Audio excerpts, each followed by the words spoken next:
52টি নিবন্ধিত রাজনৈতিক দলের মধ্যে মাত্র 25টি দল এটি স্বাক্ষর করেছে এবং যারা আলোচনায় অংশগ্রহণ করেছিল সেইখান থেকেও 6টি দল আসলে আলোচনায় মানে এইটাতে স্বাক্ষর করলো না। তাহলে এই জাতীয় ঐক্যে ভেজাল আছে, এরকম একটা প্রশ্ন পরে আসবে না? গণ অভ্যুত্থানের পক্ষের সকল শক্তিদেরকে ইনক্লুড করা হয়েছে। যাদেরকে বাদ দেওয়া হয়েছে এটা তাদের কৃতকর্মের কারণে বাদ দেওয়া হয়েছে, কারণ তাদের জনরোষ। কিন্তু গণহত্যার দায়ে একটু পিছিয়ে যারা গণহত্যার দায়ে আছে এবং আমার কাছে মনে হয় ইঙ্গিত না দিয়ে সরাসরি বলাই সরাসরি ভালো। বললাম 71-এ আপনি মানবতা বিরোধী গণহত্যা দায়ে আপনি যদি 71-এ মানবতা বিরুদ্ধে অপরাধ করেছে, তারা তো পার্লামেন্টে ছিল, তাদেরকে তো কেউ নিষিদ্ধ করে নাই। কিন্তু শেষ পর্যন্ত এসে নিজামী হয়েছিল, যেটা প্রত্যাহার হয়েছে। হ্যাঁ, হ্যাঁ, আপনি ভুল তথ্য দিচ্ছেন। তাদেরকে মানবতা বিরোধী অপরাধের জন্য নিষিদ্ধ করা হয় নাই, তাদেরকে স্বাধীনতা যুদ্ধের অপরাধের জন্য নিষিদ্ধ করা হয় নাই। আপনি একটা অপরাধ করেছেন 10 বছর আগে, আপনার সাথে সেই 10 বছরের পরে আপনি নিষিদ্ধ ছিলেন। জামাত কিন্তু একটা লম্বা সময় নিষিদ্ধ ছিল, তারপরে সে আবার যখন সিদ্ধ হলো তখন আপনি তার সাথে রাজনীতি করলেন, সবকিছু করলেন। দশ আপনি বছর আপনি পরে বলেন, যদি আওয়ামী লীগ আসে কোনোভাবে এসে যদি আবার সিদ্ধ হয়ে যায়। নিষিদ্ধকে চ্যালেঞ্জ করেছে কেউ কোর্টে গিয়ে? আপনি করেন না কেন? আপনি একটা চ্যালেঞ্জ করেন, চ্যালেঞ্জ করুক। আদালতে নাকি এখন ভয় করেছে পায় কেউ? হবে, আইনজীবীরা বলেন সেই কথা একদম। আপনি আদালতের ভিতরে মানুষকে মেরেছেন, আপনি আদালত থেকে লোক তুলে নিয়ে গুম করেছেন, সে লোককে পাওয়া গেছে ইন্ডিয়ায়। তা আপনার এই জন্য তো ভয়। একটা লোককে দেখেছেন আপনার পরিচিত আওয়ামী লীগের লোক যে বলেছে যে ভুল হয়েছে? বলেন, একটা না, নাম বলেন। আপনি যাদের কথা বলছেন মঞ্চ না, না, না, 71, ওদের একদম কথা বলেন।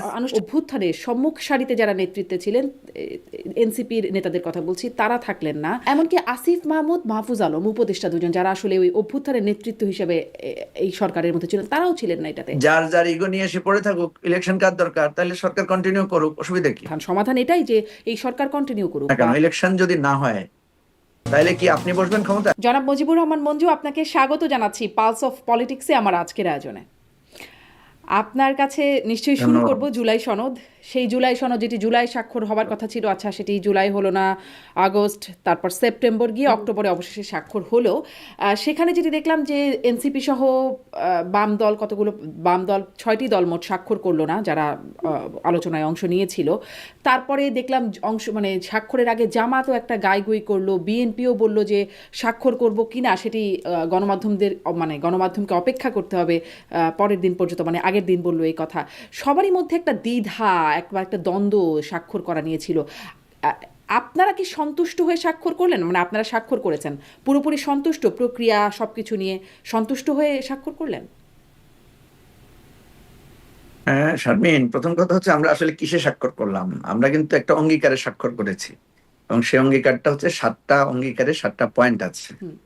একটা কথা হচ্ছে যে এই জুলাই আহ, যে সনদটা আমরা তৈরি করেছি, এটা আমরা যদি ক্ষমতায় যাই বা পার্লামেন্টে যাই তাহলে আমরা এটা বাস্তবায়ন করব।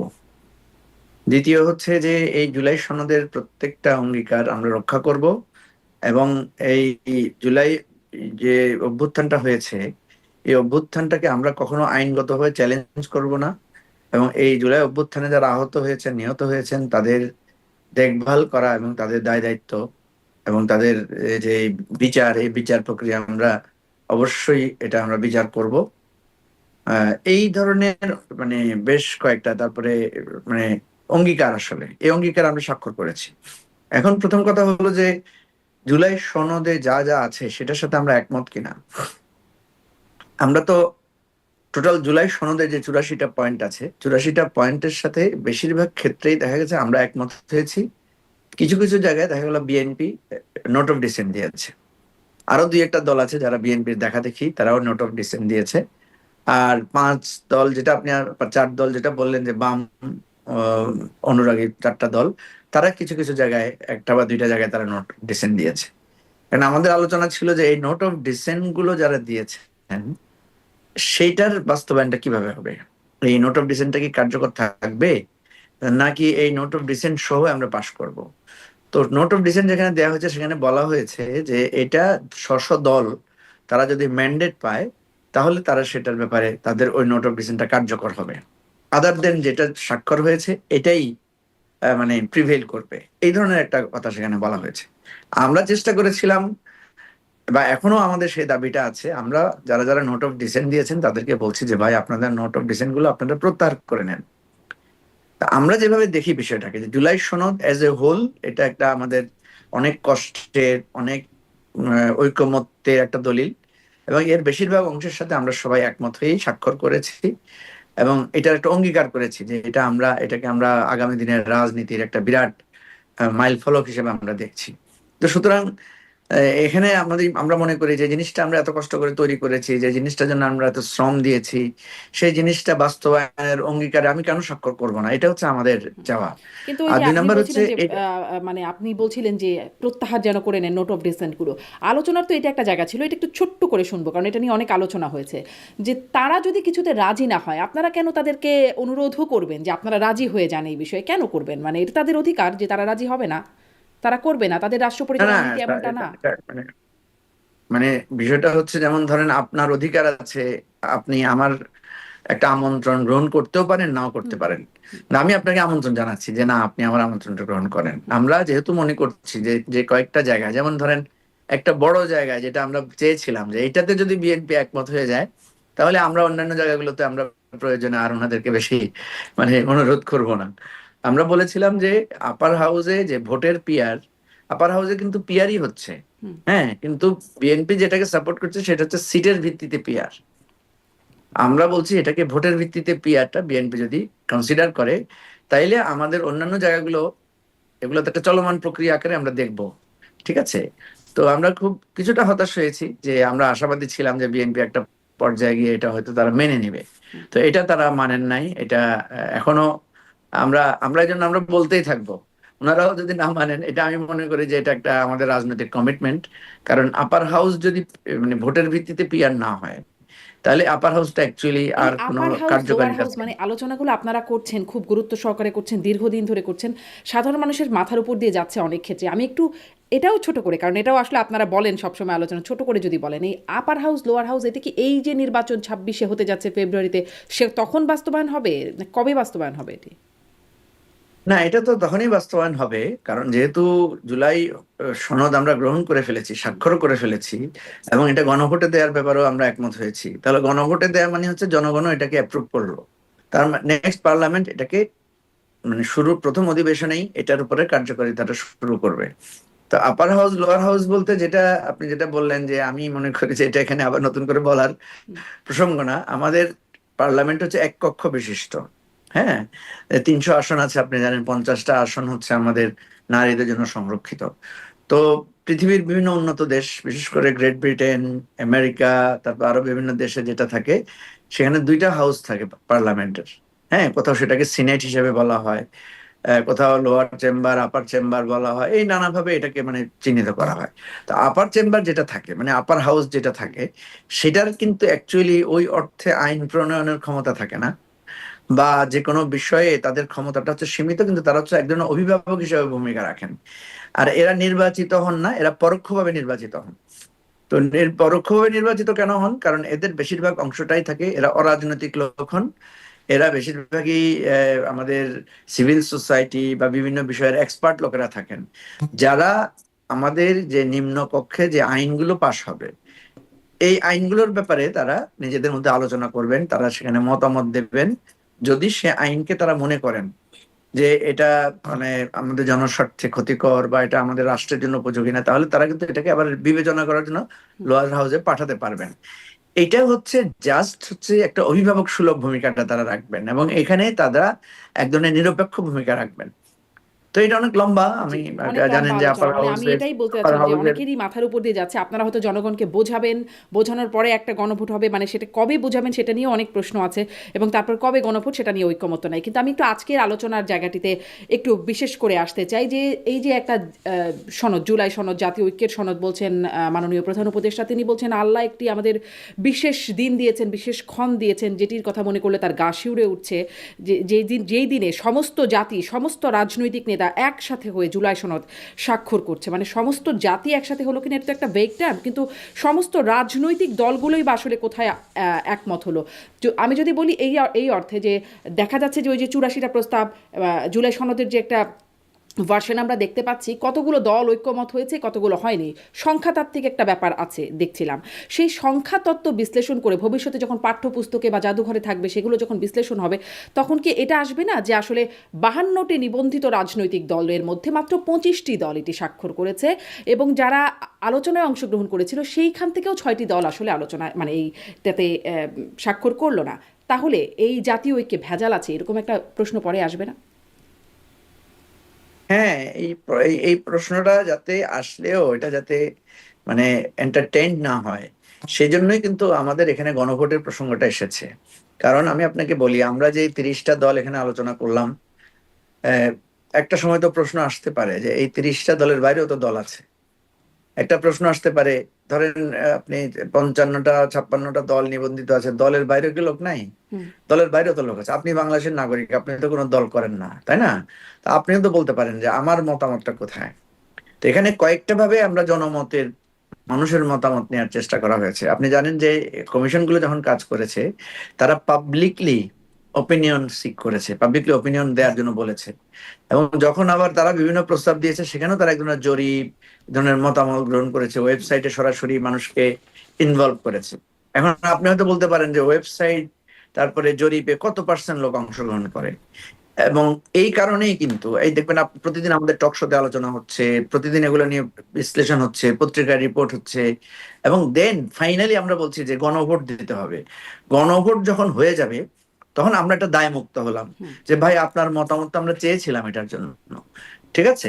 তখন ধরেন গণভোটে যদি, সাধারণত গণভোটে যদি 100 ভাগ লোক উপস্থিত না হয়, 20 ভাগ লোক না হয়, যে উপস্থিত হয় না, এটার দায় তো আর আমাদের মধ্যে থাকে না, মানে যখন রাষ্ট্রের উপর আর থাকে না। সে মনে করে যে না, আমি তো আপনাকে আহ্বান করেছিলাম, আপনার ক্ষমতা ছিল, আপনি আপনি হয়তো আপনি সে ক্ষমতাটা প্রয়োগ করেন না, এখানে তো আর কিছু বলার নাই। আমরা এমনি সাধারণত গণতান্ত্রিক ভাবে কি করি, ইলেকশনের দিন আমরা ভোট চাই, কেউ ভোট না দিলে তার মতামতের তো আর এখানে গুরুত্ব থাকে না। তো সেই অর্থে আমি আপনার সাথে একমত যে যখন এটা গণভোট নিয়ে ফেলা হবে, তখন আর কেউ আমরা এটার বাইরে থাকলাম না, তার মানে কি দল মঞ্জুর বলেন কি। রহমান মঞ্জু, গণভোট যখন হবে তখন আসলে এই কথাটা সত্যি। প্রধান উপদেষ্টা আজকে যেটি বলছেন যে মহান খন আল্লাহ আমাদেরকে এটি দিয়েছেন যেদিন সমস্ত রাজনৈতিক দল, সমস্ত জাতীয় ঐক্যবদ্ধ হলো, মানে এটি আজকের জন্য সঠিক না, যেদিন গণভোট হবে সেদিনের জন্য সঠিক। না না না, এটা এটা তো স্বাভাবিকভাবে, কারণ আজকের প্রসঙ্গটা তো শুধু রাজনৈতিক দলগুলোর সাথে সম্পৃক্ত, ঠিক আছে? এবং এটাই নিয়ম। আমরা সাধারণত দেখবেন, আপনি পরোক্ষভাবে যখন সিদ্ধান্ত নেই, পার্লামেন্টে যখন সিদ্ধান্ত নেয়, পার্লামেন্টের মাত্র 300 লোক মিলেই তো সিদ্ধান্ত নেয়, তাই না? তারা কিন্তু জনগণের সে কার প্রতিনিধি, প্রতিনিধিত্ব জনগণের করে? প্রতিনিধি। জনগণের প্রতিনিধি, হ্যাঁ। এখন যেহেতু পার্লামেন্ট নাই, এখন তো আমরা একটা বিশেষ পরিস্থিতির মধ্যে আছি, পার্লামেন্ট নাই। এখন কেউ আমরা নির্বাচিত না, স্বয়ং আমাদের প্রধান উপদেষ্টা উনি নির্বাচিত না। এখন একটা বিশেষ পরিস্থিতিতে একটা অন্তর্বর্তীকালীন সরকার, এবং এটা জনগণের অভিপ্রায় একটা গণ অভ্যুত্থানের মধ্যে দিয়ে তৈরি হয়েছে। সুতরাং এই কারণেই আমরা এই কমিশন গুলো করা হয়েছে, নানা শ্রেণী পেশার মানুষের মতামত নেওয়া হয়েছে। এই জিনিসটাই আপনি যেহেতু পরবর্তীতে আপনি যেটা মানে মতামত নেবেন, তখন এটার ফুল কোর্সটা কমপ্লিট হবে। আজকে সকল রাজনৈতিক দলের প্রতিনিধি, সুশীল সমাজের প্রতিনিধি, প্রশাসনের প্রতিনিধিরা ছিলেন, কোথায় তাদের সকল উপস্থিতিতে রাজনৈতিক এটা দলের প্রতিনিধি ছিলেন? আবারও তো সংখ্যাতত্ত্বে অর্ধেকেরও কম হয়ে যায়। না, আমি বলতে চাচ্ছি সকল বলতে, ধরেন এখানে একটা প্রশ্ন আসতে পারে যে আওয়ামী লীগের প্রতিনিধি নাই, প্রশ্ন আসতে পারে জাতীয় পার্টির প্রতিনিধি নাই। এটা তো আমাদের পুরা ইয়ার মধ্যে ছিল না। কারণ কেন ছিল না, এখানে একটা বড় প্রশ্ন হচ্ছে, আমি যদি আপনাকে প্রশ্ন করি শেখ হাসিনা নাই কেন বাংলাদেশ, ঠিক আছে? উনি তো একটা দলের সভানেত্রী, তাহলে উনি আমাদের বাংলাদেশে এখন নাই কেন? বা আওয়ামী লীগের সেক্রেটারি উনি বাংলাদেশে নাই কেন? ওনারা ওনারা বাংলাদেশ ছেড়ে পালিয়ে গেলেন কেন, তাই না? তাহলে ওনাদের কৃতকর্মের জন্য ওনারা নাই। আপনি যেটা ওনাদের বলছেন যে কৃতকর্মের জন্য সকল ওনারা পালিয়ে রাজনৈতিক, গেছেন, এবং তারপরে আইনগতভাবে এখন সেটি যেটা যতই প্রশ্ন থাকুক, কিন্তু তাদের এখন কর্মকাণ্ড নিষিদ্ধ আছে। অতএব যেহেতু তাদের কর্মকাণ্ড নিষিদ্ধ, আইনগতভাবে তারা থাকবেন না, এটাই খুবই স্বাভাবিক। কিন্তু আরও তো রাজনৈতিক দল আছে এর বাইরে, মানে তারাও, তাদেরকে আসলে কোন আইনের ভিত্তিতে আপনারা বাদ রাখলেন, এই প্রশ্নগুলো কি ভবিষ্যতে উঠবে না? না না, এই ওই প্রশ্ন উঠার জন্যই তো গণভোট। আপনি একটা জিনিস, প্রশ্ন হচ্ছে যে জি, এই এটি প্রশ্নটা স্পষ্ট। যাতে না উঠে, এই প্রশ্নটা যাতে কেউ আর করতে না পারে, হুম। সেই জন্য গণভোট। আমি আপনাকে খোলামেলা ভাবে বলি, আপনিও খোলামেলা বললে ভালো হইতো। আপনি কোন রাজনৈতিক দলগুলোকে বোঝাতে চাচ্ছেন? যেমন যারা যদি আসলো না, আপনি মানে যদি বলেন, 52টা রাজনৈতিক দল। হ্যাঁ, আমি এটাই প্রশ্ন করছিলাম জনাব মুজিবুর রহমান মঞ্জু, মানে কোন, আমি নাম ধরে যদি না বলে এটা বলি যে সংখ্যাতত্ত্ব, তো মানে আমি যেই ভার্সনটা না দেখছিলাম না ঠিক আছে, জুলাই সনদের, সংখ্যা এতগুলো তত্ত্ব, দল একমত হয়েছে, সংখ্যা, 32টা দল হয়েছে, 29টা দল হয়েছে, এরকম দলের সংখ্যা হিসাবে বলা হচ্ছে। তো সেই সংখ্যাতত্ত্বের হিসেবে হ্যাঁ, না, 52টা রাজনৈতিক নিবন্ধিত দল আছে, তার মধ্যে 25টা দল স্বাক্ষর হ্যাঁ, করেছে। বিষয়টা তো এরকমই দেখা যাবে হ্যাঁ, আমি যদি। আপনাকে বলি, হ্যাঁ, আমি আপনাকে বলি যে যে দলগুলোকে মানে আমন্ত্রণ জানানো হয় নাই ঐকমত্য কমিশনে, ঠিক আছে, আপনার মনে থাকার কথা, জাতীয় পার্টিতে, জাতীয় পার্টিকে কিন্তু ডক্টর ইউনূসের মানে শপথের দিন আমন্ত্রণ জানানো হয়েছিল, তারা গিয়েছিল। পরে দেখা গেল জনরোষ বা অন্যান্য রাজনৈতিক দলের আপত্তির কারণে আস্তে আস্তে তাদেরকে বাদ দেওয়া হয়েছে। এখানে অত্যন্ত পরিষ্কার, গণ অভ্যুত্থানে যারা বিরোধী শক্তি, যারা ফ্যাসিবাদের পক্ষের শক্তি ছিল, তাদেরকে বাদ দিয়ে গণ অভ্যুত্থানের পক্ষের সকল শক্তিদেরকে ইনক্লুড করা হয়েছে। যাদেরকে বাদ দেওয়া হয়েছে, এটা তাদের কৃতকর্মের কারণে বাদ দেওয়া হয়েছে, কারণ তাদের জনরোষ, হ্যাঁ, তাদের মানে তাদের প্রতি মানুষের যে ঘৃণা এবং অপছন্দের জায়গাটা তৈরি হয়েছে। এখন আমাদের কারো সামর্থ্য নাই। সে ফর এক্সাম্পল ধরেন, আমি যদি এখন চাইও যে না ঠিক আছে, আওয়ামী লীগকে আমি একটা রিকনসিলেশন প্রসেসের মধ্য দিয়ে আওয়ামী লীগকে আমি তাকেও জনগণের মানে অন্তর্গত করব, সে অন্তর্গত করার সুযোগ নাই। কারণ আপনি দেখেছেন যে একটা গণ অভ্যুত্থান অনিবার্য হয়েছিল, এবং সে অনিবার্য গণ অভ্যুত্থানের পরিণতিতে মানে তারা দেশ ছেড়ে পালিয়েছে। এবং আওয়ামী লীগ, জাতীয় পার্টি সহ একটা বিরাট একটা অংশ, তারা এই গণহত্যার দায় তাদের উপর আছে। আমরা সাধারণত যেটা করি, এটা মানুষ যখন অপরাধ করে তার বিচার হওয়ার আগে তাকে জেলে বন্দি করা হয়, ঠিক আছে। কেন তাকে বন্দি করা হয়? কারণ তাকে ন্যায় বিচারের স্বার্থে বন্দি করা হয়, কারণ সে যদি বাইরে থাকে সে বিচারকে প্রভাবিত করতে পারে, সে যদি বাইরে থাকে সে পালিয়ে যেতে পারে, সে নানাভাবে এই বিচার প্রক্রিয়াতে বাধাগ্রস্ত গ্রস্ত করতে পারে। তো সেজন্য যারা গণ অভ্যুত্থানের বিরোধী শক্তি, যারা আমাদের গুম খুন লুটপাট লুটতরাজ ভোট চুরি এবং আমাদের এই গণতন্ত্রকে ধ্বংস করার কাজে ছিলেন, তাদেরকে এই প্রক্রিয়া থেকে বাইরে রাখা হয়েছে। এবং এই প্রক্রিয়া থেকে বাইরে না রাখা ছাড়া আমাদের কাছে দ্বিতীয় কোনো অপশন নাই। কারণ তারা নিজেরাই পালিয়ে গেছে এবং তারা নিজেরাই এই মানে মানে মানুষের গণশত্রুতে আবারও পুরনো প্রশ্ন নিজেদেরকে ঘুরে ঘুরে ঘুরে আসছে, মানে গণহত্যার জন্য দায়ী দলকে রাখা আসলে যৌক্তিক না, নিশ্চয়ই। কিন্তু গণহত্যার দায়ে একটু, মানে একটু পিছিয়ে যারা গণহত্যার দায়ে আছে, মানে একটু অতীতে যারা, 71-এর কথা বলছি, তারা আবার ঠিকই সগৌরবে থাকতে পারেন, তাতে সমস্যা হয় না। আপনারা জনরোষকে আমলে নিচ্ছেন নিশ্চয়ই, নিঃসন্দেহে। 24-এ গণঅভ্যুত্থান হয়েছে, আমলে তো নিতেই হবে, কিন্তু জন আবার সমর্থনও যে যাদের পক্ষে আছে, মানে জরিপগুলো বলছে কত জনসমর্থন আছে, সেটিও একটা বড় সংখ্যার মানুষের সমর্থন আছে, তাদেরকে কিভাবে আমলের বাইরে রাখছেন? না, আমলের বাইরে রাখছি না তো, আপনি বারবার একই কথাই বলছেন। আমলের বাইরে তো আমরা রাখছি না, আমরা প্র্যাকটিক্যাল প্রবলেমটা বুঝেন। এই যে আপনি এখন ইঙ্গিত দিয়ে বললেন না গণহত্যা, আমার কাছে মনে হয় ইঙ্গিত না দিয়ে সরাসরি বলাই সরাসরি ভালো। বললাম 71-এ আপনি, মানবতা বিরোধী গণহত্যা হ্যাঁ, দায়ে আপনি যদি অভিযোগ। 71-এ মানবতা বিরুদ্ধে অপরাধ করেছে, তারা তো পার্লামেন্টে ছিল, তাদেরকে তো কেউ নিষিদ্ধ করে নাই। হুম। পার্লামেন্টে শেখ হাসিনা নিষিদ্ধ শেষ পর্যন্ত এসে নিজামী, হয়েছিল, সেটা প্রত্যাহার হয়েছে, হ্যাঁ। হ্যাঁ, নিষিদ্ধ হয় না, আপনি ভুল তথ্য দিচ্ছেন। তাদেরকে মানবতা বিরোধী অপরাধের জন্য নিষিদ্ধ করা হয় নাই, তাদেরকে স্বাধীনতা যুদ্ধের অপরাধের জন্য নিষিদ্ধ করা হয় নাই। তাদেরকে একটা ঠুনকো অজুহাত দিয়ে একটা মানে আইনি প্রক্রিয়া ছাড়া নিষিদ্ধ করা হুম। হয়েছে। অথচ তাদের সাথে একসাথে আন্দোলনও করা হয়েছে, তাদের সাথে একসাথে পার্লামেন্টেও বসা হয়েছে, তাদের সাথে সব কাজ করা হয়েছে। সুতরাং দায়টা আপনি এই সরকারকে কেন দিচ্ছেন? এই সরকারকে যে দিচ্ছি আপনি না, মানে যারা, এটি হ্যাঁ, বলছি যে গণহত্যার দায়ে যদি তারা তাদের থাকে, তারা যদি থাকতে পারে, মানে তাদের প্রতি আর জনরোষটা থাকে না, এটি। না না না, বিষয়টা সেটা না, সেটা হচ্ছে একটা ইমিডিয়েট গণহত্যার এফেক্টের পরে। আচ্ছা। আপনি একটা জিনিস বুঝেন, যে আপনি একটা অপরাধ করেছেন 10 বছর আগে, আপনার সাথে সেই 10 বছরের পরে আপনি নিষিদ্ধ ছিলেন, জামাত কিন্তু একটা লম্বা সময় নিষিদ্ধ ছিল। তারপরে সে আবার যখন সিদ্ধ হলো, তখন আপনি তার সাথে রাজনীতি করলেন, সবকিছু করলেন, ঠিক আছে। আপনি তাকে নিষিদ্ধ করলেন না, তার বিরুদ্ধে আইনগত কোনো পদক্ষেপে গেলেন না, ঠিক আছে। নিজে এসে এখন সেই তার মতো একটা গণহত্যা করলেন, এবং গণহত্যা করে আপনি পালিয়ে গেলেন, ঠিক আছে। এমন না যে আপনি দেশে আছেন, আপনাকে যে ইয়ে করবে সেটা নাই, আপনি নিজে পালাই গেলেন এবং এখনো আত্মগোপনের মধ্যে আছেন। সুতরাং আপনি এই সিচুয়েশন একই রকম না। আমরা তার চাইলেও মানে তো, আবার 10 আপনি বছর আপনি পরে বলেন, যদি আওয়ামী লীগ আসে কোনোভাবে, এসে যদি আবার সিদ্ধ হয়ে যায়, তখন পরিস্থিতিটা পাল্টে যেতে পারে। হ্যাঁ, এটা আপনি, আপনি যদি আপনার পরিস্থিতির মধ্য দিয়ে যান, আপনি নিজেই যদি ফেসিবাদ হয়ে যান, তখন আপনি আর আওয়ামী লীগের সাথে দোষ দিবেন কিভাবে? আপনি নিজে যদি গণহত্যাকারী হয়ে যান, হুম। তখন তো আওয়ামী লীগ এসে বলবে যে আমার কি দোষ, তাই না? সেই জন্য তো বলছি এই জিনিসগুলোকে শুধু মানে মানে যুক্তির মার পেঁচে না ফেলে বাস্তবতার আলোকে ফেলার কথা আমরা বলছি। জি। আপনি বাংলাদেশে আমরা জরিপে দেখছি আওয়ামী লীগের ভোট আছে, আওয়ামী লীগের 10%, 13%, নানা ধরনের পার্সেন্টেজ আসছে, কিন্তু সে লোকগুলো কোথায়? সেই লোকগুলোর নেতৃবৃন্দরা কোথায়? তারা কেন তাদের রাজনৈতিক জায়গা থেকে এসে কথা বলছে না? তারা কেন বলছে না তাদের বিরুদ্ধে যে গণহত্যার অভিযোগ উঠেছে সেই অভিযোগটার ব্যাপারে তারা কোনো ক্লারিফিকেশন দিচ্ছে না কেন? তারা হয় বলবে যে আমরা যা করেছি সঠিক করেছি, অথবা বলবে যে আমরা যা করেছি ভুল করেছি, কিছু তো একটা বলতে হবে তাদেরকে, তাই না? আপনি নিজে কিছু বলবেন না, আপনি নিজে একটা অপরাধ করে পালিয়ে যাবেন, আপনি নিজে অপরাধ করে দেশের সবকিছু ধ্বংস করার পরে আপনি শুধু গোপন জায়গা থেকে থেকে গুপ্ত দলের মতো করে আচরণ করবেন, তাইলে তো তার কিছু করার নাই। হুম। তো সুতরাং কিন্তু আমাদের নতুন আজকে যে নেতৃত্ব তো পরিস্থিতিটা, আসতে পারবে না, ধরেন তাদের কথা তারা গুপ্ত আছে, তারপর অত কাছে তারা পালিয়ে গেছে অন্যায় করে, কিন্তু যারা যদি নতুন নেতৃত্ব সেই দলের মধ্যে আসতে চায় তারও তো সুযোগ রাখা হয় নাই, তাদের কার্যক্রমে নিষিদ্ধ করে রাখা হয়েছে। না না, তাদের কার্যক্রম নিষিদ্ধ করা হয়েছে কেন? তাদের কার্যক্রম নিষিদ্ধ করা হয়েছে, তাদের বিচার চলছে সেজন্য। আমি তো আপনাকে উদাহরণ দিয়ে বললাম হুম। না, যে যখন বিচার একটা চললে কি, মানুষ, বিচার চললে তো আইনই ছিল, নির্বাচনী আইন, যে শাস্তি হলে তারপরে তাদের আসলে নির্বাচনে বাধা থাকে, সেটাও মনে হয় 2 না না, বছর এটা নাকি তো 5 আইন বছর করা যায়। হয়েছে। আপনি আপনি মনে হয় এটা তো আইন সংশোধন করে করা হয়েছে। হুম।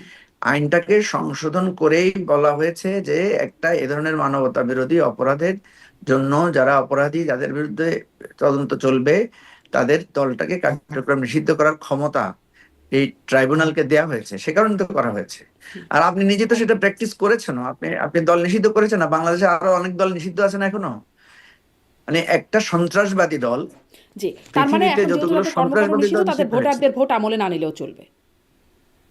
না তাদের ভোট আমলে নেবেন না কেন? গণভোট দিচ্ছে না, তাদের ভোট আমলে নেওয়ার জন্য তো গণভোট দেওয়া হয়েছে। হুম। তাদের ভোট আমলে নেওয়ার জন্য তো গণভোট দেওয়া হয়েছে। আপনি দেখেন নাই কি কোথাও কোথাও আপনার আইনজীবী সমিতির নির্বাচন হয়েছে, সেখানে আওয়ামী পন্থী লোকেরা জিতেছে, দেখেছেন না? তো তাদের ভোট দেওয়ার অধিকার তো আছে। এবং আপনি দেখছেন না, বিভিন্ন আওয়ামী লীগের লোকরা গিয়ে কেউ বিএনপিতে, কেউ এনসিপিতে, কেউ জামাতে জয়েনও করতেছে। সুতরাং বিষয়টা তো আওয়ামী লীগের কত পার্সেন্ট লোক পালিয়ে গেছে, বাকি লোকেরা তো আছে। তো থাকার পরেও তারা তাদের রাজনৈতিক কর্মকাণ্ড কার্যক্রম পরিচালনা করছে না কেন? হ্যাঁ, করছে না তারা কেন? তো করা কোর্টে গিয়ে নিষিদ্ধ, এখনো কেউ, করলে আইনি ব্যবস্থা হ্যাঁ হবে। নিষিদ্ধকে চ্যালেঞ্জ করেছে কেউ কোর্টে গিয়ে। আপনি করেন না কেন? আপনি একটা চ্যালেঞ্জ করেন, বা আরেকজনকে বলেন, আওয়ামী লীগের আপনার যারা পরিচিত আছে তাদেরকে বলেন যে আদালতে গিয়ে এটাকে চ্যালেঞ্জ করো। আদালতে নাকি এখন করেছে ভয় কেউ? পায়, হবে আইনজীবীরা বলেন সেই কথা, একদম ব্যারিস্টার তা সারাহ হোসেন আপনি থেকে তো শুরু ভয় করে। পাবেনই। হ্যাঁ। আরে আপনি তো ভয় না না, পাবেনই, ব্যারিস্টার আপনি সারাহ হোসেন মানুষকে বলছেন এই মেরেছেন, কথাটা। গুম করেছেন। না না, ব্যারিস্টার সারা হোসেন সেদিন আমি তো বসলাম একসাথে, মিটিংও হ্যাঁ তো হ্যাঁ, আপনিও করলাম। ছিলেন। হুম। ঠিক আছে? তো কথা হচ্ছে যে আপনি তো ভয় পাবেনই। আপনি যখন অন্যায় করেন আপনি ভয় পাবেন না? আপনি যখন মানুষকে মেরেছেন, আদালতের ভিতরে মেরেছেন, আপনার মনে নাই আদালতের ভিতরে মাহমুদুর রহমানকে কিভাবে মারা হয়েছে? মনে আছে। তা আপনার তো ভয় আছে যে আদালতে গেলে তো আপনাকে তো সেভাবে মারতে পারে মানুষ। মারছেই তো। তো এই ভয়টা তো আপনি তৈরি করেছেন। না না, এই জিনিসটা তো আপনি তৈরি করেছেন। আপনি আদালতের ভিতরে মানুষকে মেরেছেন, আপনি আদালত থেকে লোক তুলে নিয়ে গুম করেছেন, সে লোককে পাওয়া গেছে ইন্ডিয়ায়। তা আপনার এই জন্য তো ভয়, আপনি এই জন্য তো মামলাও করতে চাচ্ছেন না, এই বিষয়ে দাঁড়াতে পারছেন না। এই জন্য আমি বলছি যে আজকে গণতন্ত্রের যে জনাব হুমকি, মুজিবুর এই যে রহমান, যদি আপনি এক যে, লাইনে যদি শুনি, মামলা যদি ধরেন করে ফেলে কেউ, ধরেন করেন যে রায়খান পান্নাদের মতো, ধরুন ধরুন যে যদি কেউ করেন, তাহলে কি মানে এটার একদম নিরপেক্ষ একটা বিশ্লেষণ বা হবে, মানে রায়টা সেরকম হওয়ার মতো বাস্তবতা আছে? না সে, আমি তো বললাম যে সে বাস্তবতা নষ্ট হয়েছে তো আপনার জন্য, আপনি তো বাস্তবতা রাখেন নাই। আমি আমি ধরেন, আমি যে গিয়ে এখন আওয়ামী লীগের পক্ষে হয়ে দাঁড়ায় কিছু কথা বলবো, সে মুখ কি আছে বলেন কারো? এখন আপনাকে যদি বলা হয় যে আপনি আওয়ামী লীগের লোকদের প্রতি দরদি হয়ে একটা মামলা করেন, আপনি করবেন? আপনি তো রাজি হবেন না।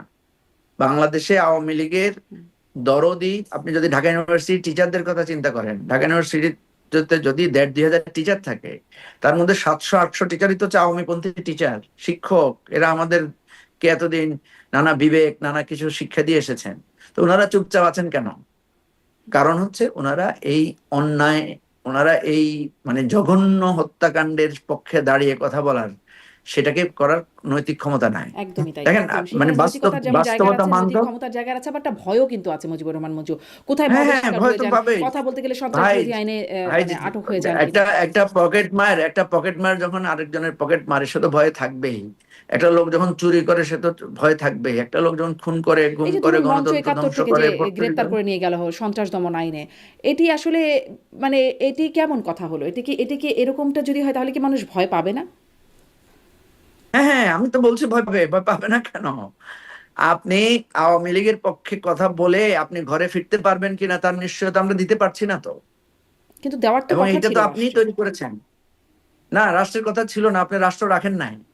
আপনি এখনো রাষ্ট্রটাকে নাই, সেভাবে এখনো নষ্ট গঠিত করে হয় দিয়ে নাই, মানে গেছেন। এত অভ্যুত্থান না হয়ে না গেল, না না, একটা নতুন সরকার প্রতিষ্ঠিত হলো যে। আপনি রাষ্ট্রটাকে যেভাবে ধ্বংস করে গেছেন, এবং আপনার জন্য সেটা আমরা পারছি না। আপনি রাষ্ট্রটাকে এমন ভাবে ধ্বংস করে গেছেন, এবং আপনি অনবরত এখনো সেই ধ্বংসাত্মক পথে আছেন। আপনি ইন্ডিয়া থেকে বসে বসে হুমকি দিচ্ছেন। আপনার লোকেরা ফেসবুকে বলছে যে আর কয়েকদিন আছে, খেয়ে নাও, আসতেছি, ধরবো, মারবো। আপনি নিজে মবের হুমকি দিচ্ছেন যে মানে তোমরা খায়া টায়া নাও, তারপরে দেখো আমরা আসলে তোমাদেরকে কি করি। আপনি নিজে সারাক্ষণ মবের হুমকি দিচ্ছেন, এবং হুমকি দিচ্ছেন বলে আপনার উপর মবের ঝুঁকিটাও আপনার উপর তৈরি হয়ে আছে। যতক্ষণ পর্যন্ত বাংলাদেশের আওয়ামী লীগের এই চরিত্র বদল না হবে এবং নিজেদের মধ্যে মানে একটা চেঞ্জ না আসবে, ততক্ষণ পর্যন্ত তার এই নিরাপত্তার দায়িত্ব কেউ দিতে পারবে না। আওয়ামী লীগের লোকদের নিরাপত্তার দায়িত্ব আওয়ামী লীগের লোকদেরকেই তৈরি করতে হবে। এটা হচ্ছে বাস্তব কথা, সত্য কথা। আমি আপনাকে বাস্তব অভিজ্ঞতা থেকে বলছি। মানে কারণ আইনের আমাদের শাসন কিছু না, চোর পরিচিত যদি ভালো হয়ে যায় তাহলে সব ঠিক হয়ে যাবে, আইনের কোনো ব্যাপার নাই। না, আইনের ব্যাপার আছে তো মানে অবশ্যই। আইনের আইনের প্রোটেকশন ব্যাপার আছে যে কোথায়? আইন মানি। আপনি বলছেন আওয়ামী লীগ ভালো হলে তাহলে সব ঠিক হবে, মানে আওয়ামী লীগ ভালো হবে না ধরুন না, আওয়ামী লীগ একটা চোর দল, আইনের ডাকাত প্রোটেকশন দল। আছে তো। আপনি তো আইনের প্রোটেকশন নিচ্ছেন না তো ভাই। আপনি ইন্ডিয়া যাই বসে রয়েছেন, আপনার বিরুদ্ধে মামলা হয়েছে, আপনি আইনের কিন্তু প্রোটেকশন নেবেন যারা না? এসে দেশে, আমি আত্মসমর্পণ বলছি না করবেন না? মঞ্চ ৭১, তাদেরকে গ্রেপ্তার না করে না না, নেওয়া হোক। আপনি মঞ্চ ৭১-কে আর হাসিনাকে আলাদা করছেন কেন? আমি তো আলাদা করছি না। আপনি মঞ্চ ৭১ আর হাসিনাকে আলাদা করতে পারবেন না তো। কারণ মঞ্চ ৭১-এ যিনি এসেছিলেন উনি আওয়ামী লীগের সময়ে বিনা ভোটে নির্বাচিত ছিলেন। বহিষ্কৃত মানে হয়েছিলেন। চোরের নাম্বার ওয়ান ছিলেন। হ্যাঁ বহিষ্কৃতও হয়েছেন। হ্যাঁ, বহিষ্কৃত তো হয়েছেন, কোনো সমস্যা নাই, কিন্তু চুরির দায়ে বহিষ্কার হয়েছেন। আপনাকে আরো একবার মানে চুরির দায়ে বন্দী করা দরকার। শুনেন, মানে এই সমস্ত কায়দা কানুন করে কথা বলে তো লাভ নাই। বাস্তবতা হচ্ছে আপনি নিজের গর্ত করেছেন, সেই গর্তে এখন আপনি হাবুডুবু খাচ্ছেন। এটা থেকে বাঁচানোর, আপনাকেই বাঁচার পথ তৈরি করতে হবে। আপনাকে বাঁচানোর আমরা কিছু করতে পারবো না, হুম। কারণ আপনি আমাদের সেই মুখটা রাখেন নাই। আমরা আপনাকে বলেছিলাম যে এইভাবে মাইরেন না, আমরা আপনাকে আচ্ছা, বলছিলাম ভোট স্পষ্ট মানে চুরি করেন আওয়ামী না। লীগ ভালো হলে আমরা তবেই একটা আপনাকে সঠিক আমরা আপনাকে জায়গায় আসা সম্ভব। আমরা আপনাকে বলছিলাম দেখেন, পৃথিবীতে সব জায়গায় রিকনসিলিয়েশনটা এভাবেই হয়। যিনি অন্যায় করেন, আপনি দেখেন না আমাদের দেশে সালিশ হয়, একটা লোক ভুল করে, অন্যায় করে, সে স্বীকার করে, তাকে কিছু শাস্তি দেওয়া হয়, তারপর কিছু জরিমানা করা হয়, তারপর তাকে মওকুফ করা হয়। আওয়ামী লীগকে শাস্তি পেতে হবে। যারা নিরপরাধ আছে তারা বলতে হবে যে আমি নিরপরাধ, এই কারণে যুক্তি দিবে। তারপর একটা রিকনসিলিয়েশন প্রসেস আগাবে। একটা লোককে দেখেছেন আপনার পরিচিত আওয়ামী লীগের লোক যে বলেছে যে ভুল হয়েছে? বলেন, একটা না। নাম বলেন। আপনি যাদের কথা বলছেন মঞ্চ না, না, না, ৭১, ওদের একদম কথা বলেন। তারা, আনুষ্ঠানিকভাবে কেউ স্বীকার করে নাই কোনো ভুল। হ্যাঁ, কেউ কি এসে বলেছে যে ভাই শেখ হাসিনা যেটা করেছে খুব অন্যায় করেছে, শেখ হাসিনা 3টা নির্বাচন চুরি করে করেছে, এটা আমাদের অধিকার নষ্ট করেছে, বলেছে কেউ? তা আপনি কেমনে আশা করেন, আপনি কিভাবে আশা করেন যে আপনি আমার আইনের শাসন থেকে সবকিছু ধ্বংস করে দিবেন, আর দায় সব আমার উপর, যে না, আপনাকে না, আবার দায় করার, আপনি দায় কিছু নিশ্চয়। দায় আমি নিতে আসলে হবে না? বলছিলাম আইনের শাসন যদি প্রতিষ্ঠিত হয় তাহলে সেটি সকলের জন্য সমানভাবে প্রতিষ্ঠিত আইনে হওয়ার কথা। আইনের শাসন প্রতিষ্ঠিত করার জন্য আমরা বলছি যে সংস্কার করতে হবে। আইনের শাসন প্রতিষ্ঠিত করার জন্যই আমরা বলছি সুপ্রিম কোর্টকে স্বাধীনতা দিতে হবে। আপনি তো সুপ্রিম কোর্টকে স্বাধীনতা দেন না, দলীয় বানিয়েছেন। অতএব আর এখনো এখন আবার স্বাধীনতা সেটা আপনি তার কাছে প্রতিষ্ঠিত অ্যাচিভমেন্ট ভাবেই থাকবে, মানে ধ্বংসস্তূপেই আমরা আছি। না, ধ্বংসস্তূপকে উদ্ধার করার জন্যই তো আমরা চেষ্টা করছি। ধ্বংসস্তূপ থেকে উদ্ধার করার জন্যই আমরা বলছি যে প্রধান বিচারপতির নিয়োগ প্রধানমন্ত্রী একা দিতে পারবেন না। দুদকের প্রধানমন্ত্রী একা দিতে পারবেন না। সেজন্য আমরা বলছি চিফ ইলেকশন কমিশন প্রধানমন্ত্রী একা নিয়োগ দিতে পারবেন না। এই সংস্কারের কথাই আমরা বলছি। আমরা বলছি প্রধানমন্ত্রী একাধিক ক্রমে বা আলাদা করে হোক 10 বছরের বেশি ক্ষমতা থাকতে পারবেন না। আপনি যেটা বলছেন এই সংস্কারের জন্যই তো আমরা হাত দিয়েছি, জি। সেটার জন্য আজকে জুলাই সনদটা জি, স্বাক্ষরিত এটির হয়েছে। বাস্তবায়নে আবার সেই গণভোটের জায়গায় আছে। আমি একটু আবারও আজকের বক্তব্যে আসি। প্রধান উপদেষ্টা বলছেন, আহ, ওই যে ঐতিহাসিক বলছেন, জাতীয় ঐক্যকে বলছেন অবাক কাণ্ড, সারা দেশ দেখলো, সমস্ত রাজনৈতিক দলগুলো চমৎকারভাবে আলাপ করলো। কিন্তু এই যে অবাক কাণ্ড বলছেন যাকে, সমস্ত রাজনৈতিক দলগুলো কিন্তু যেই জুলাই মানে অভ্যুত্থানে সম্মুখ সারিতে যারা নেতৃত্বে ছিলেন, এনসিপির নেতাদের কথা বলছি, তারা থাকলেন না। যারা আসলে প্রধান উপদেষ্টাকে যাদেরকে নিয়োগকারী হিসেবে আখ্যা দেন, তারা তারা এই জুলাই অভ্যুত্থানে নেতৃত্ব দানকারী দল হিসেবেই তারা প্রধান তিনটি দলের একটি দল হিসেবে সবসময় গণ্য হচ্ছেন। সেই প্রধান তিনটি দলের একটি দল থাকলো না। এবং এমনকি আসিফ মাহমুদ, মাহফুজ আলম উপদেষ্টা দুজন, যারা আসলে ওই অভ্যুত্থানের নেতৃত্ব হিসেবে এই সরকারের মধ্যে ছিলেন, তারাও ছিলেন না এটাতে। এটি আসলে অবাক কাণ্ড মনে হলো না? যে মানে প্রধান উপদেষ্টা অবাক কাণ্ড বলছেন, এটি অবাক না, কাণ্ড? মাহফুজ আলম আর আসিফ মাহমুদ ছিলেন, এই তথ্যটা আপনার সঠিক না। ওনারা ছিলেন, আমি ওনারা দেখছিলাম এসেছিলেন। পত্রিকা, আমি মানে ক্যামেরাতেও দেখতে পাইনি তাদেরকে, বাট পত্রিকাতেও দেখলাম, যুগান্তরের কেবলই দেখছিলাম যে যাই ছিলেন হোক, না আপনি তারা। আপনি আপনি আরেকবার চেক করলে পাবেন যে তারা ছিলেন, একটু দেরিতে এসেছেন, কারণ হয়তো আজকে হিউজ ট্রাফিক ছিল, আমরা কেউই সঠিক সময়ে গিয়ে উপস্থিত হতে পারি নাই। আপনি যেটা বললেন যে একটা দল উপস্থিত হয় নাই, দেখেন আজকের অনুষ্ঠান ছিল সনদ স্বাক্ষর। সনদ তো আগেই ফাইনাল হয়ে গেছে, হুম। সনদ চূড়ান্ত হয়েছে আগে, এবং সেই সনদ চূড়ান্ত হওয়ার ব্যাপারে আমরা সবাই একমত হয়েছি with few note of dissent. ঠিক আছে, এরপরে আমাদেরকে জুলাই মানে ঐকমত্য কমিশন থেকে জানতে চাওয়া হয়েছে আপনারা সনদে কারা কারা স্বাক্ষর করবেন, নাম পাঠান। আমরা সবাই নাম পাঠিয়েছি এবং এনসিপি থেকেও নাম পাঠানো হয়েছে। এনসিপির আহ্বায়ক এবং সদস্য সচিবের নাম তারা পাঠিয়েছে, তাদের জন্য আজকে চেয়ারও ছিল। তাহলে আজকে হঠাৎ করে তাদের যে অনুপস্থিতি, ধরে নিলাম যে মাঝখানে হয়তো কোনো কিছু তাদের নতুন করে দেখা দিয়েছে বলে তারা, এটা তো তাদের অধিকার আছে। ঠিক আছে, আমি যদি অধিকারের জায়গা থেকে দেখি যে আমি সনদ একমত হয়েছি, সনদ স্বাক্ষরের জন্য নামও পাঠিয়েছি, এরপরও কবে সনদের দিন পাঠালেন আমি আসলে উপস্থিত সনদ হইনি। স্বাক্ষরের জন্য নাম? কারণ আমরা গতকাল বা তার আগের দিন তখনও জানছি যে এনসিপি স্বাক্ষর করবে না, তারা জানিয়ে দিচ্ছে গণমাধ্যমে।